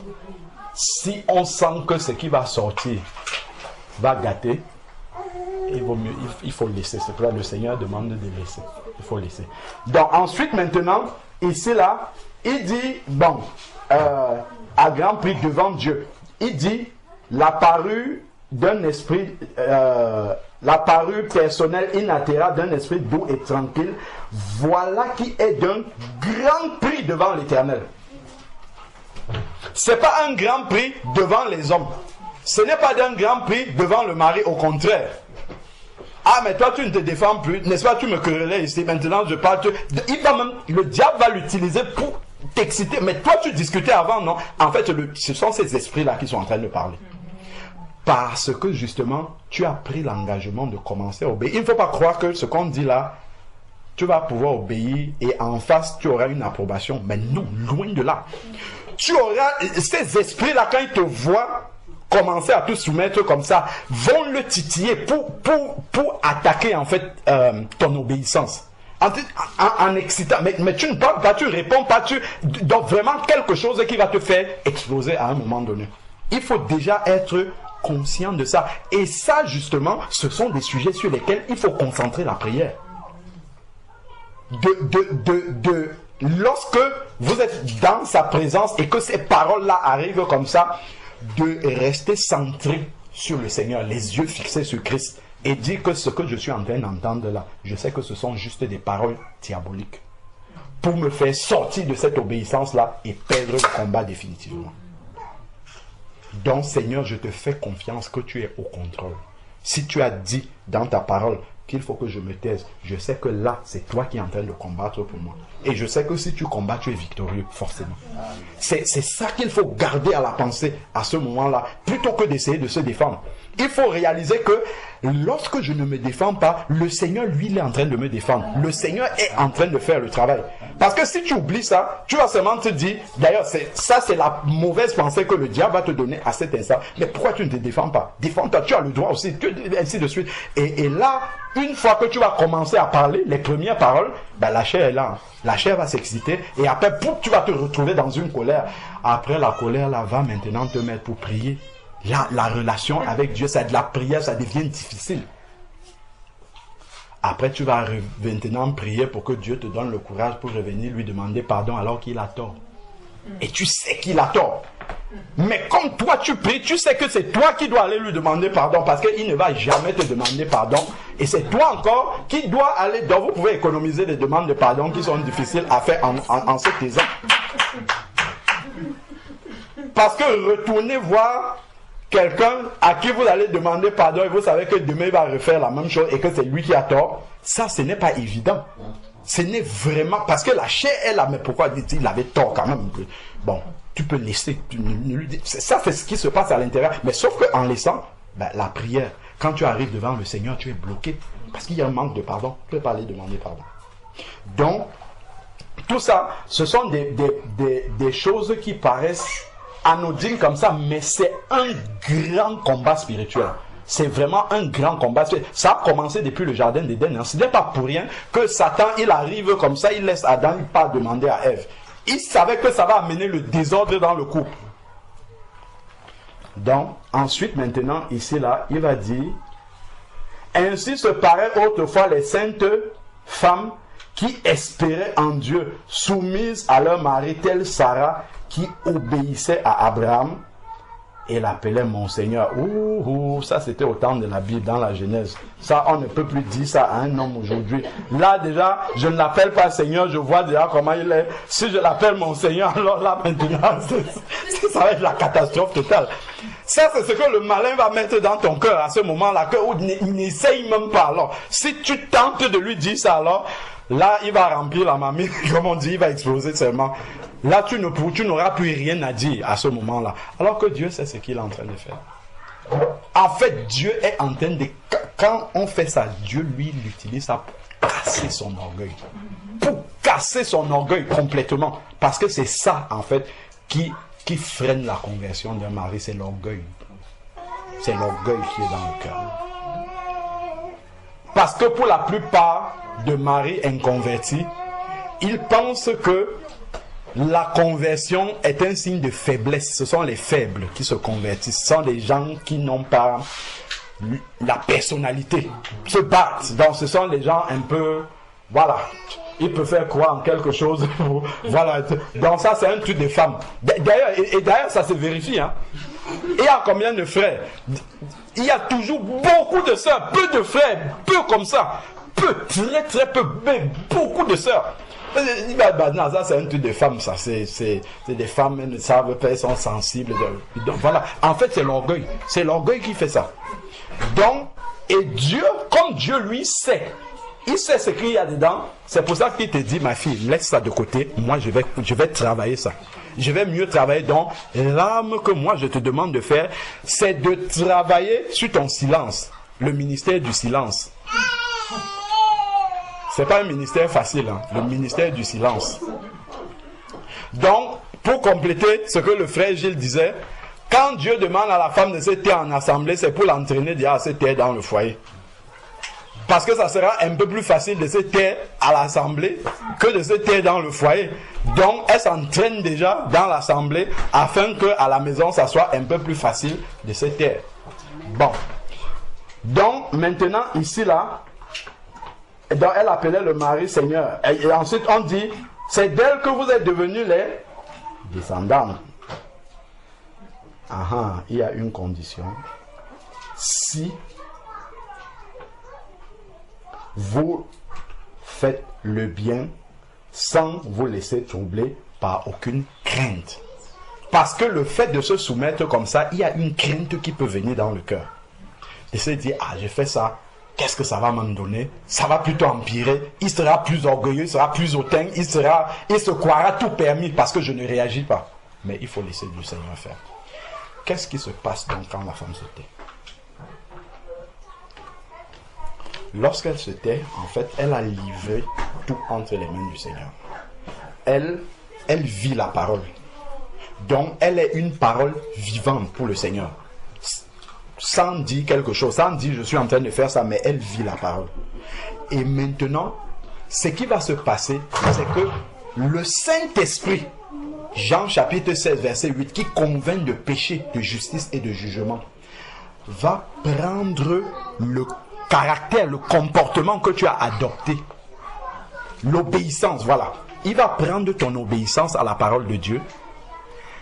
Et lui, il va transformer ça en une prédication qui peut toucher le cœur du mari. Chose qui ne peut pas sortir de ta bouche. Dieu va utiliser ton obéissance là pour parler dans le cœur du mari. Et il sait exactement ce qu'il va mettre dans le cœur du mari par ton obéissance. La culpabilité qu'il va ressentir de voir comment il te persécute ainsi de suite. À un moment donné, il réalisera qu'il est méchant. Ça, il ne va pas te le dire. Mais Dieu va le mettre au pied du mur et il réalisera sa méchanceté. Et c'est comme ça que vraiment, comment dire, un profond regret va tomber en lui. Et c'est là où il va commencer à se ramollir et se rapprocher de la conversion. Et ça, c'est Dieu qui aura fait ce travail-là. Le travail de conviction, de péché dans son cœur. À l'intérieur de son cœur. Pourquoi? Parce que vous serez sans reproche. Dieu va le mettre. Dieu a donné la conscience du bien et du mal à tous les êtres humains, qu'ils soient convertis ou pas. Donc, Dieu va réveiller cette conscience-là. Et lui dit, mais en fait, tu es méchant, tu es très méchant. Cette femme-là, il va faire beaucoup d'orgueil, mais quand il restera seul, même dans des mauvais rêves, les mauvais songes, des choses comme ça, Dieu va lui parler sévèrement. Lui dit, mais pourquoi tu fais ça? Et regarde, tout ce que tu fais là, elle sait bien que tu le fais, mais regarde comment elle réagit. C'est pour votre bien qu'elle fait ça. C'est pour l'unité du couple et c'est votre couple qui allait en bénéficier. Toi le premier. Toi-même, tu es le destructeur de ton propre couple. C'est comme ça que Dieu va parler de... Mais si ça sort de ta bouche, terminé. La terre n'est pas préparée pour ça. Donc, quand tu... Et ça, par orgueil, c'est pas quelque chose qu'il va dire que Dieu parle d'âme. Ça ne sortira jamais. Il peut même réagir encore de manière contraire alors que Dieu est déjà en train de lui parler. Jusqu'à ce que Dieu le mette dos au mur. Qu'il n'y ait aucune solution et Dieu sait comment il peut frapper l'orgueil d'un homme pour le mettre dos au mur en sorte que l'homme comprenne qu'il n'y a aucune autre solution que juste de se tourner vers le Seigneur et dire, ah, ton Dieu là même, j'aimerais le rencontrer aussi. Parce que quand Dieu lui fait une œuvre, elle est parfaite. Pour toucher le cœur, Dieu sait exactement là où il va toucher, la manière, les circonstances par lesquelles il va amener cet homme-là à capituler. Il va amener cet homme-là à ce que son orgueil soit détruit. Dieu sait. Mais si on ne marche pas dans ce que Dieu lui attend de nous, en fait, les obstacles vont venir. Donc, ces obstacles-là, en fait, vont donner des justifications à l'homme. Donc il aura des justifications pour agir comme ça. Parce qu'il va prendre un truc que tu as mal fait et même quand la mauvaise conscience va venir, il y a cette autre réponse là que le diable va utiliser. Mais bon, tu n'as pas si mal réagi parce qu'elle aussi a fait ça. Elle aussi elle m'a engueulé. Elle aussi elle a fait ça. Elle aussi elle a fait ça. Donc il va dire, au final, chacun fait. Voilà, donc je ne suis pas pire qu'elle. Tu vois, et ça va le conforter dans sa position. Donc cette mauvaise conscience-là, il ne l'aura pas. Alors que si tu avais tout abandonné, tout laissé entre les mains du Seigneur, en sorte qu'il n'ait rien à te reprocher à part ta foi, mais ça, en fait, il n'aura rien. Quand le Seigneur va lui donner cette mauvaise conscience-là, il n'aura rien pour soulager sa conscience. Et là, progressivement, il va se diriger vers le Seigneur tout simplement. Donc, il faut vraiment faire confiance à Dieu. Parce que quand Dieu dit une parole, il sait pourquoi il dit cette parole-là. Et comme il lit dans les cœurs, il sait que c'est cette arme spirituelle-là qui est adaptée. Cette arme spirituelle-là est exactement celle qu'il faut pour ce cas-là. Et donc, il faut faire confiance au Seigneur pour que justement, le résultat soit foudroyant et que toute la gloire revienne uniquement à Dieu.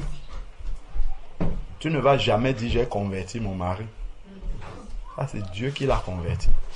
Parce qu'il n'y a que Dieu qui peut convertir quelqu'un. Amen. Je vais répondre à... Tu as posé une question tout à l'heure. Tu disais il y a des hommes de Dieu qui... Ah oui, c'est vrai qu'on avait oublié cette question. Je vais te répondre par rapport à ça. Le Seigneur dit dans 1 Corinthiens chapitre 3, versets 16 à 17.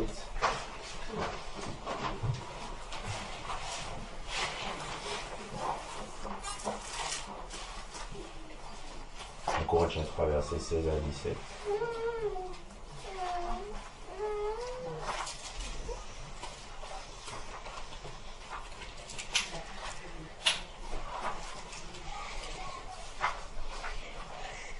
Donc il est écrit, ne savez-vous pas que vous êtes le temple de Dieu et que l'Esprit de Dieu habite en vous?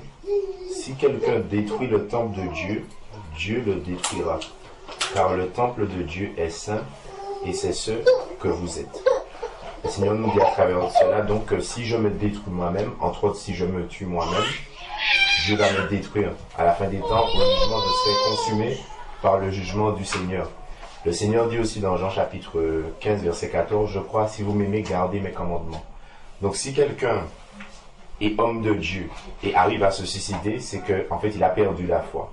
Parce que quand tu es dans la foi, tu ne peux pas arriver à te suicider. C'est-à-dire que tu es arrivé dans une phase où tu ne marchais plus par l'Esprit de Dieu.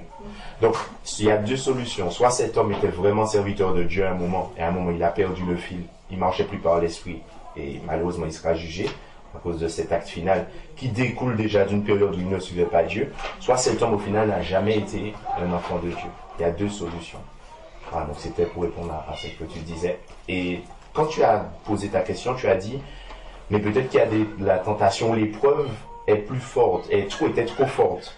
Et par rapport à ça, le Seigneur, il y a un verset, peut-être que c'est venu au frère, mais qu'il n'a pas eu le temps il n'a pas pensé à en parler, c'est dans 1 Corinthiens 10, verset 13, où le Seigneur dit une chose, 1 Corinthiens chapitre 10 au verset 13.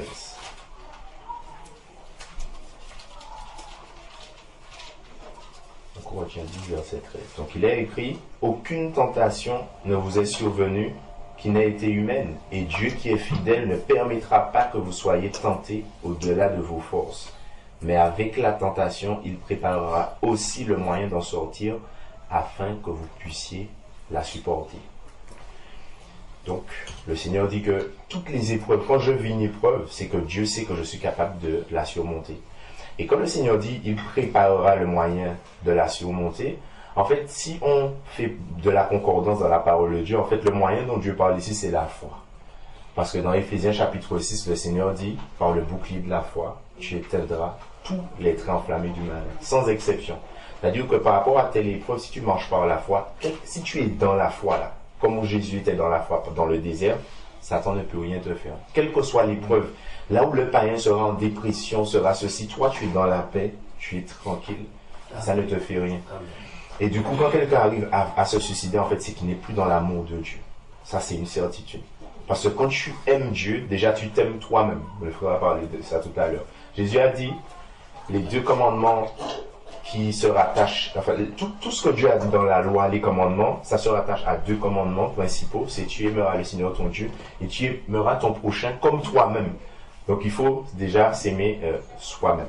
Et si je m'aime moi-même, je ne vais pas aller me tuer. Et c'est pour ça que aussi, le Seigneur a dit par exemple dans la loi, Dieu disait, faut pas te faire de tatouage par exemple, ou d'inciser ton corps, etc.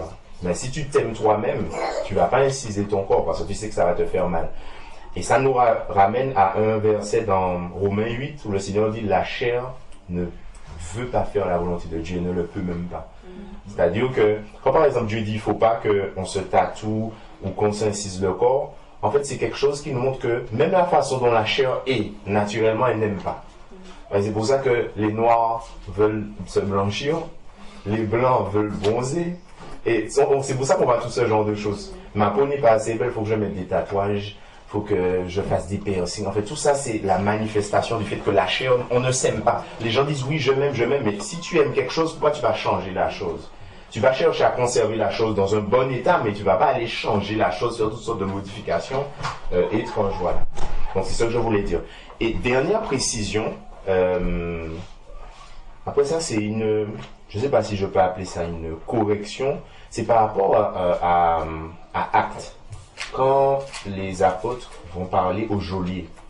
Quand les apôtres disent au geôlier, crois au Seigneur Jésus-Christ et tu seras sauvé, toi et toute ta famille. En fait, je voulais juste faire une précision par rapport à ça parce que quand les apôtres ont parlé au geôlier, ils parlaient vraiment au geôlier. Ça ne veut pas dire que ça ne peut pas arriver dans la vie d'autres chrétiens. Pourquoi je dis ça? Parce que Jésus dit dans Luc 8, à la fin des temps, quand il va retourner, de deux personnes qui seront dans un lit, l'une sera prise, l'autre laissée. Et on sait que très souvent, deux personnes qui sont dans un lit, c'est mari et femme. Donc, ça s'adressait spécifiquement au geôlier. Mais ça ne veut pas dire que ça ne peut pas s'accomplir dans la vie de nous. Mais en fait, ce n'est pas comme une promesse qui s'adresse à tous les enfants de Dieu. C'est-à-dire que quand tu es chrétien, tu vois toute ta famille se convertir. Après, ça n'empêche pas, il faut intercéder, parce que Dieu a dit il faut intercéder. Comme le frère le disait plus tôt, la conversion est entre les mains de Dieu. C'est-à-dire qu'il faut beaucoup intercéder pour les membres de nos familles. Et nous savons que tout est entre les mains de Dieu. La parole dit, il en Dieu ce qu'il veut et il incline le cœur de qui il veut. Donc c'était juste les deux choses que je voulais dire. Voilà. Ah, Je vais poser une question. Dans ton développement tout à l'heure, au début, tu avais dit que ça fait que le serviteur de Dieu était vraiment serviteur de Dieu. Et puis, il a perdu la voix. Et puis, est-ce qu'un enfant de Dieu vraiment un serviteur de Dieu authentique peut perdre bon, par rapport à ça, son salut? Oui. Bon, par rapport à ça, on va voir dans l'Apocalypse, Apocalypse chapitre 20.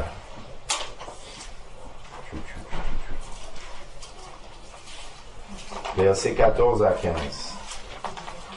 Ça, c'est un domaine qui est entre les mains de Dieu. Il ne faut pas qu'on essaye de comprendre ce genre de choses parce que sinon, on perd la tête.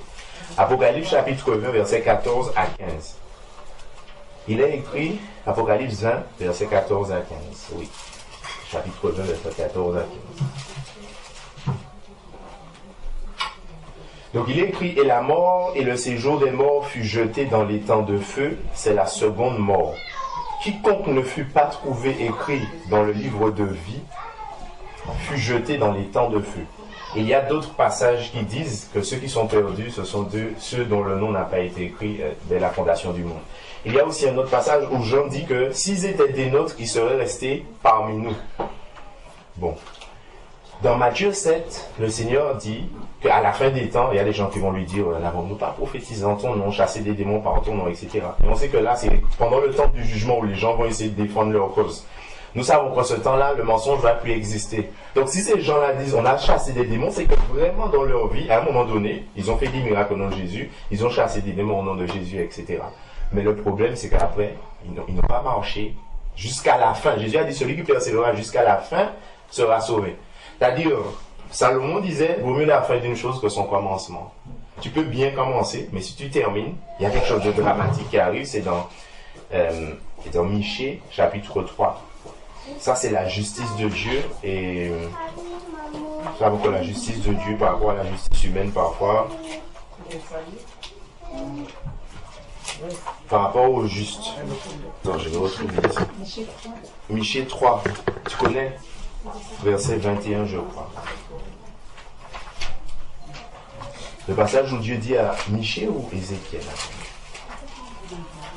le Seigneur dit à Michée ou Ézéchiel de parler. De parler à au juste. Et si le juste ne se repent pas, c'est Ézéchiel 3, voilà. Ézéchiel 3, 18, voilà. Je me trompe par rapport à ce verset. Donc, Ézéchiel 3, 18, voilà. Donc, Ézéchiel 3, 18, bon. Donc, il est écrit, je vais plutôt prendre par rapport au juste, c'est au verset 20. Donc, si un juste se détourne de sa justice et fait ce qui est mal, je mettrai un piège devant lui et il mourra parce que tu ne l'as pas averti. Il mourra dans son péché, on ne parlera plus de la justice qu'il a pratiquée et je te redemanderai son sang.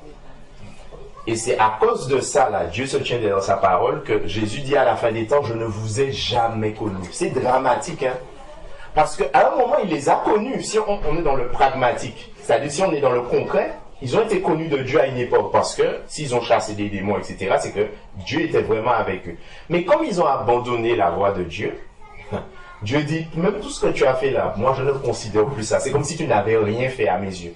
Ça nous rappelle la parabole dans Matthieu 25, où Jésus a donné un talent à quelqu'un, et puis à un serviteur. Et puis il est allé cacher ça, puis à la fin des temps, il dit au Seigneur, je croyais que tu étais un maître Dieu, etc. Donc j'ai préféré enterrer. Et Jésus va dire, ce que tu as là, on prend et on donne à quelqu'un. Donc tu avais, mais tu n'as plus au final.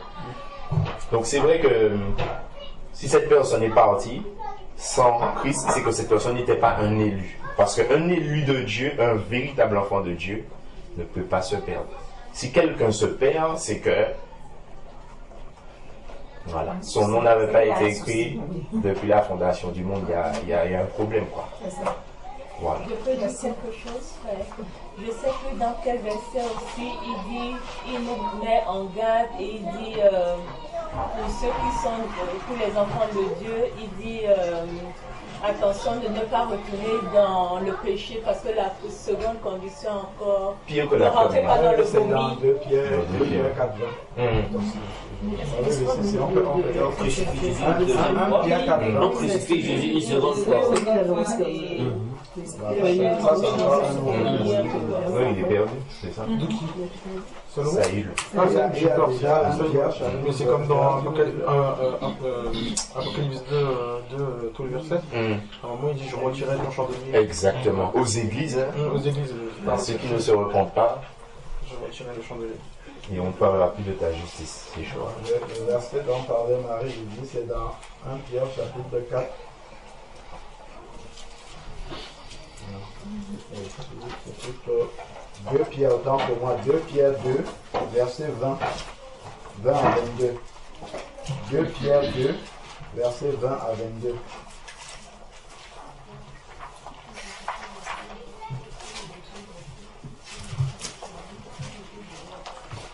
Pierre 2, 20 à 22.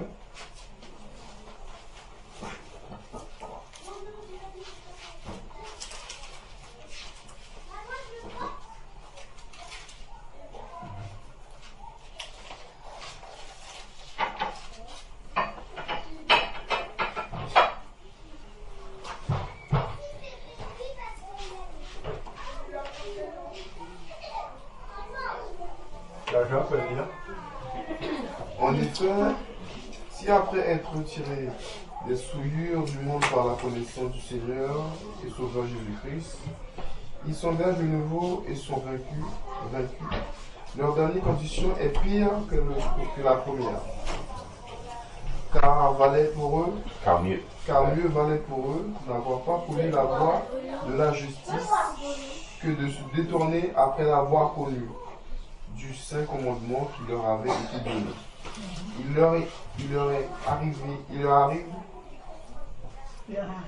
leur arrive ce que dit un proverbe vrai. Le chien est retourné à ce qu'il avait vomi.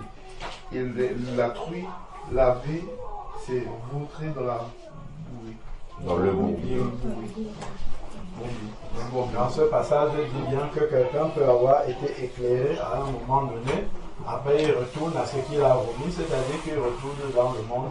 Et s'il est vaincu, c'est-à-dire que s'il part de ce monde où Jésus revient, dans ces conditions-là, en fait, ce n'est pas le Dieu qui est parti. Le verset que tonton Nicanon a cité, C'est dans Hébreux chapitre 6, versets 4 à 6. Hébreux 6, versets 4 à 6.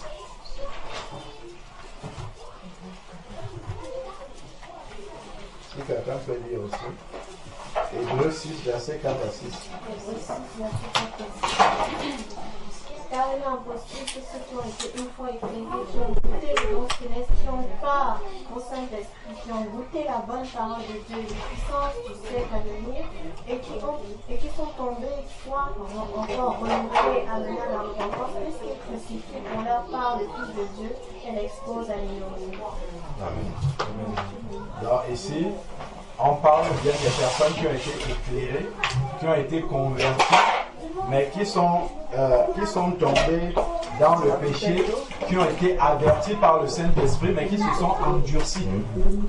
Ils se sont endurcis. Et là, maintenant, on peut tomber dans le 2 Thessaloniciens, où le Seigneur parle d'une puissance d'égarement qui a été envoyée à ceux qui n'ont pas l'amour de la vérité.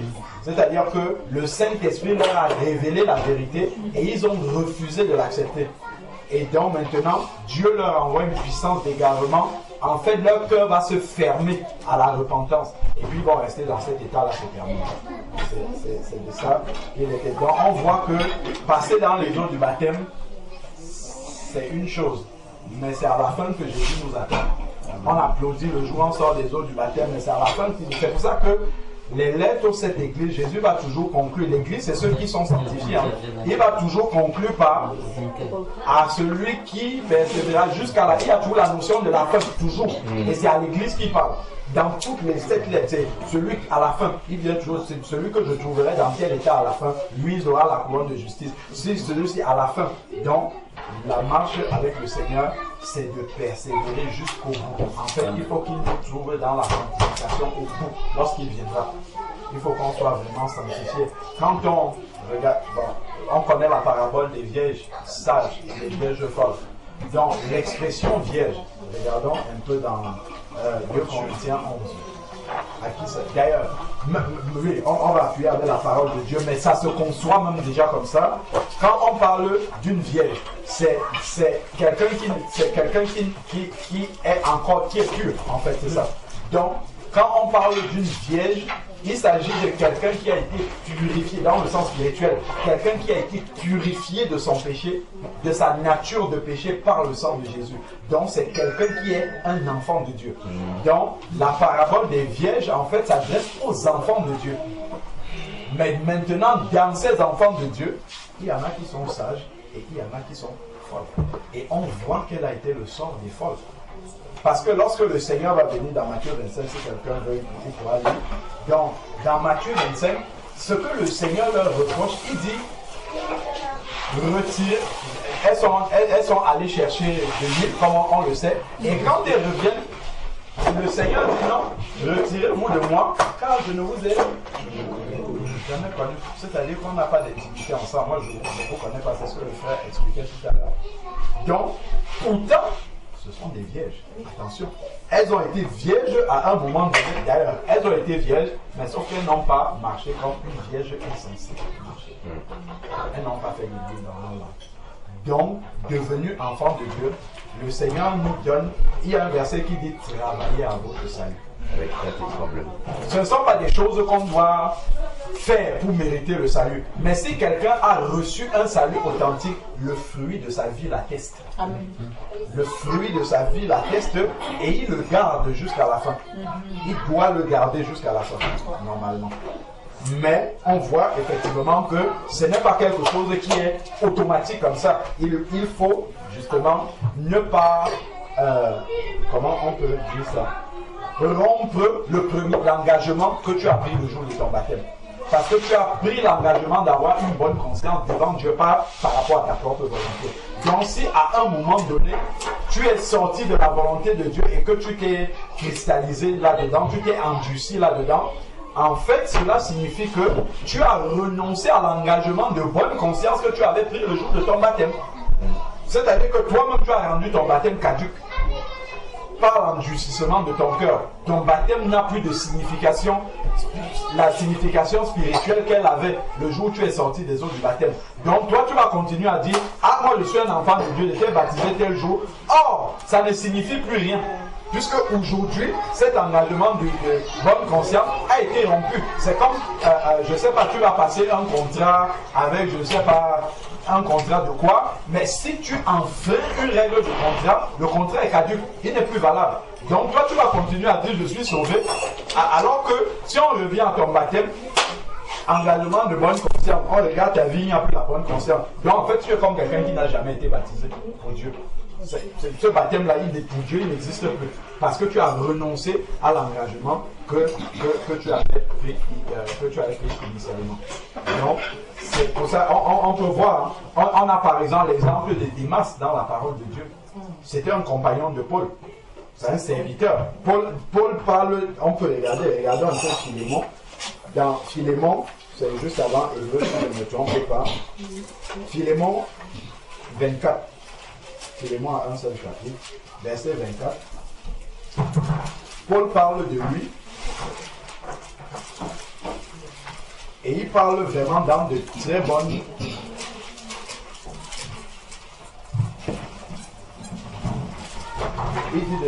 choses de Philémon, verset 24.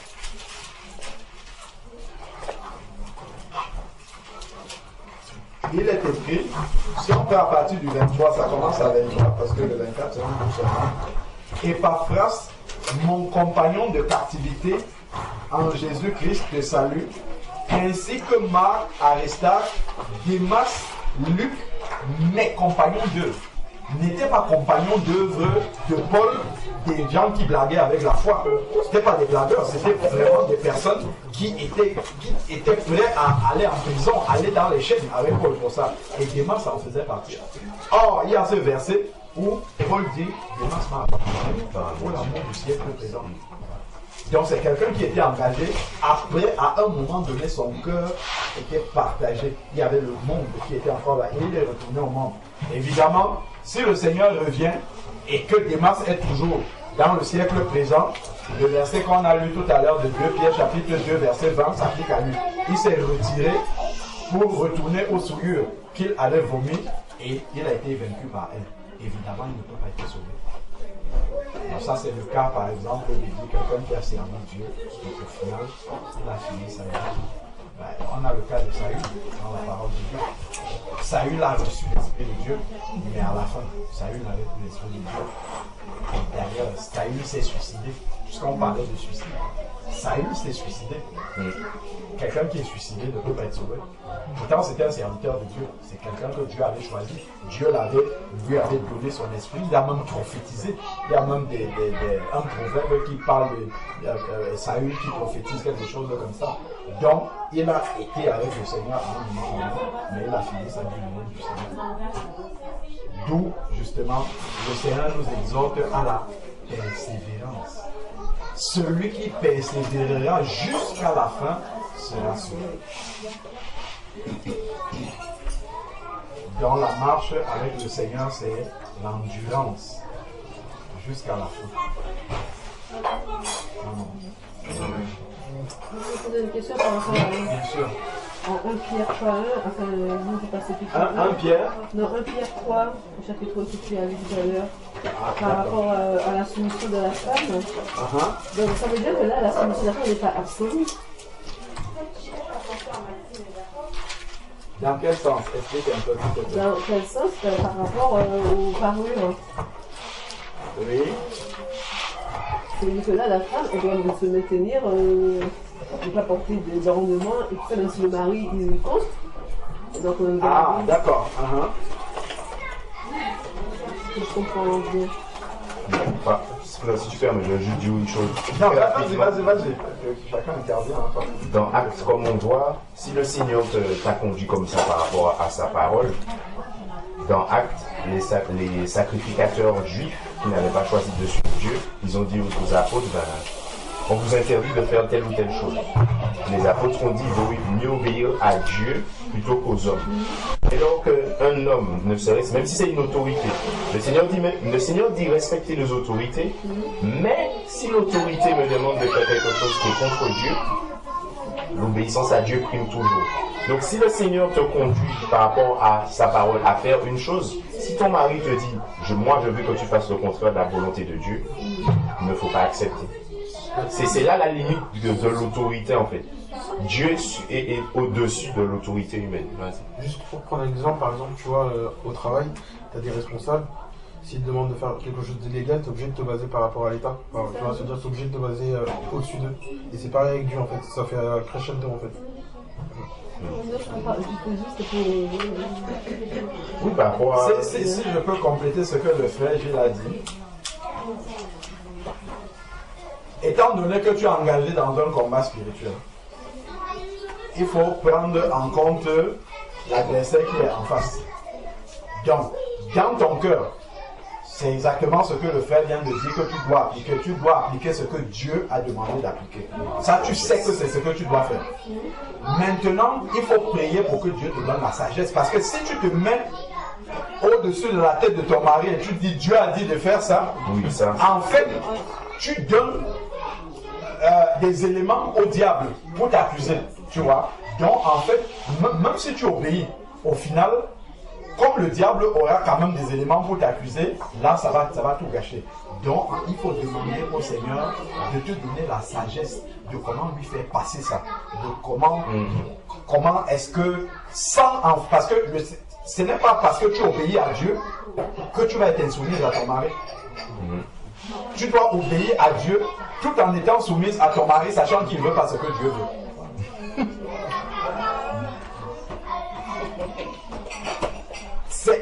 Donc, le Seigneur dit dans Jacques chapitre 1, s'il manque la sagesse à quelqu'un, il la demande à Dieu. C'est-à-dire que tu vas lui désobéir sans aller dans le clash, dans le frontal avec lui. Au final, tu vas faire ce que Dieu te demande de faire, mais sans lui manquer d'autorité. Donc, en fait, il faut demander vraiment la sagesse à Dieu. Comment faire passer ça? C'est-à-dire qu'il te verra simplement marcher comme Dieu veut, sans aller essayer de discuter avec lui pour justifier ce que tu es en train de faire. Tu vois? Ça va sortir de ta bouche une fois, parce qu'il faut quand même qu'il sache pourquoi tu fais ça. Que tu n'es pas en rébellion contre lui. Il faut qu'à un moment donné, que ça soit sorti, pas dans un moment où tu es énervé, tu ne sais pas que c'est Dieu qui demande ça. Non, ce n'est pas de cette manière-là que ça doit sortir de ta bouche. C'est dans un moment où l'Esprit de Dieu t'aura inspiré, où il est disposé, ça sortira comme ça, dans un ensemble bien emballé par le Seigneur lui-même, pour qu'il comprenne que c'est par rapport à Dieu que tu le fais. Et alors maintenant, tu vas le faire et éviter en fait que, d'aller provoquer. Voilà, c'est ça. Il faut éviter que, parce que Dieu t'a donné un commandement sur lequel ton mari n'est pas d'accord, que tu ailles au clash pour le confronter. Parce que là, en fait, ça va réveiller son orgueil. Et en réveillant son orgueil, tu vas retomber, tu es en train d'obéir à Dieu, tu vas obéir en souffrant d'abord beaucoup, alors que tu peux t'épargner cette souffrance-là. Parce que Dieu, c'est un père. Hein. C'est pas quelqu'un qui donne les commandements comme ça, et toi, tu as un contexte qui est complexe pour appliquer cette parole-là et Dieu t'abandonne. Non, tu retournes à ton Père. Tu dis, Seigneur, voici ce que ta parole dit. Je suis disposé à obéir à cette parole parce qu'il n'y a pas d'autre Dieu dans mon cœur. Mon mari n'est pas mon Dieu. Tu as dit de me soumettre à mon mari comme à Christ. C'est ce qui est écrit dans Ephésiens 5, verset 22. Donc, s'il dit des choses qui sont contre la parole de Christ, je dois obéir comme à Christ dans ce que Christ lui l'a dit et non ce que le mari a dit. Donc, maintenant, face à lui, j'ai quelqu'un là qui ne va pas comprendre ce que je fais.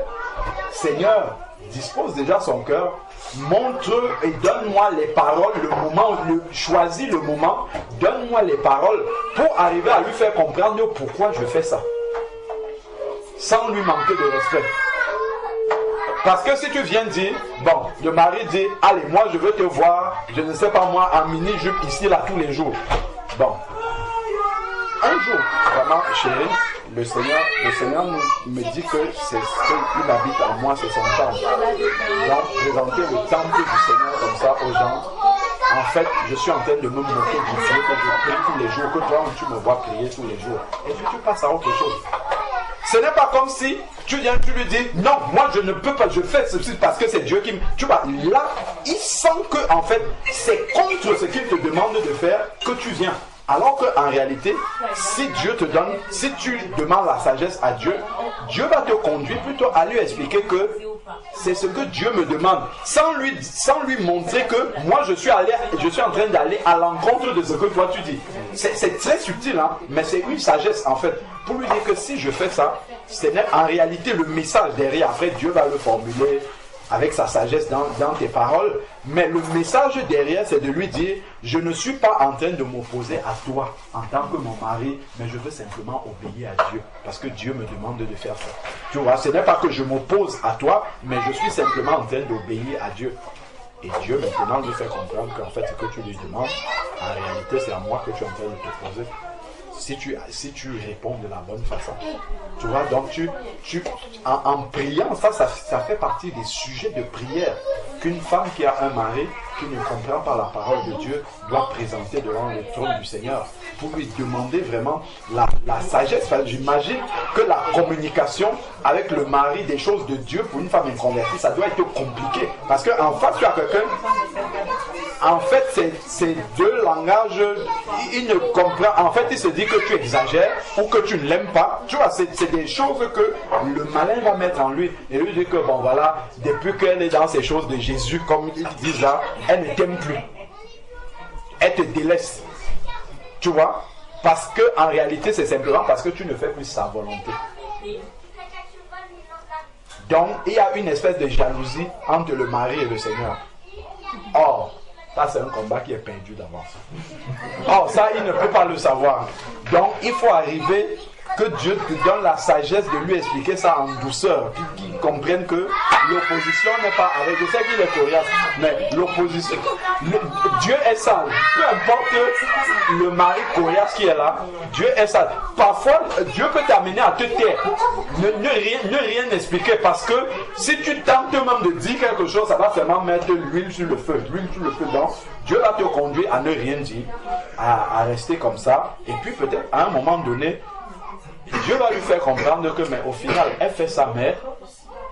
À côté de ça, elle n'a pas de manquement dans le foyer. Elle fait ce qu'elle doit faire. Elle répond à ses obligations de foyer. Donc, elle n'est pas en rébellion spécialement contre moi. Tu vois? Et donc, Dieu, c'est comme ça que Dieu va venir soutenir. Parce que Dieu sait, hein, quand il donne ces commandements-là, il sait que ce n'est pas... Ça ne va pas se mettre en application sans résistance en face, sans une vraie résistance en face.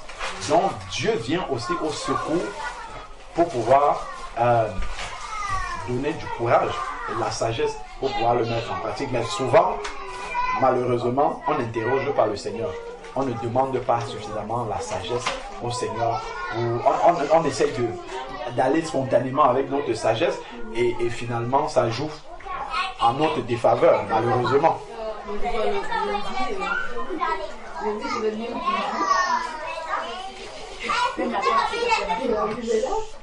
une jeu, c'est peut-être 2 ans que mon fils nous avait offert.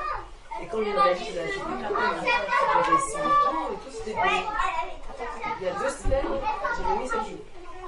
Donc, je me dis, je me suis dit, bon, ben, je vais remettre cette jupe-là. Et quand je suis arrivée lundi soir, ils étaient aux toilettes. Je lui ai l'idée, la pensée d'aller me changer. Voilà. Et puis je me suis dit non.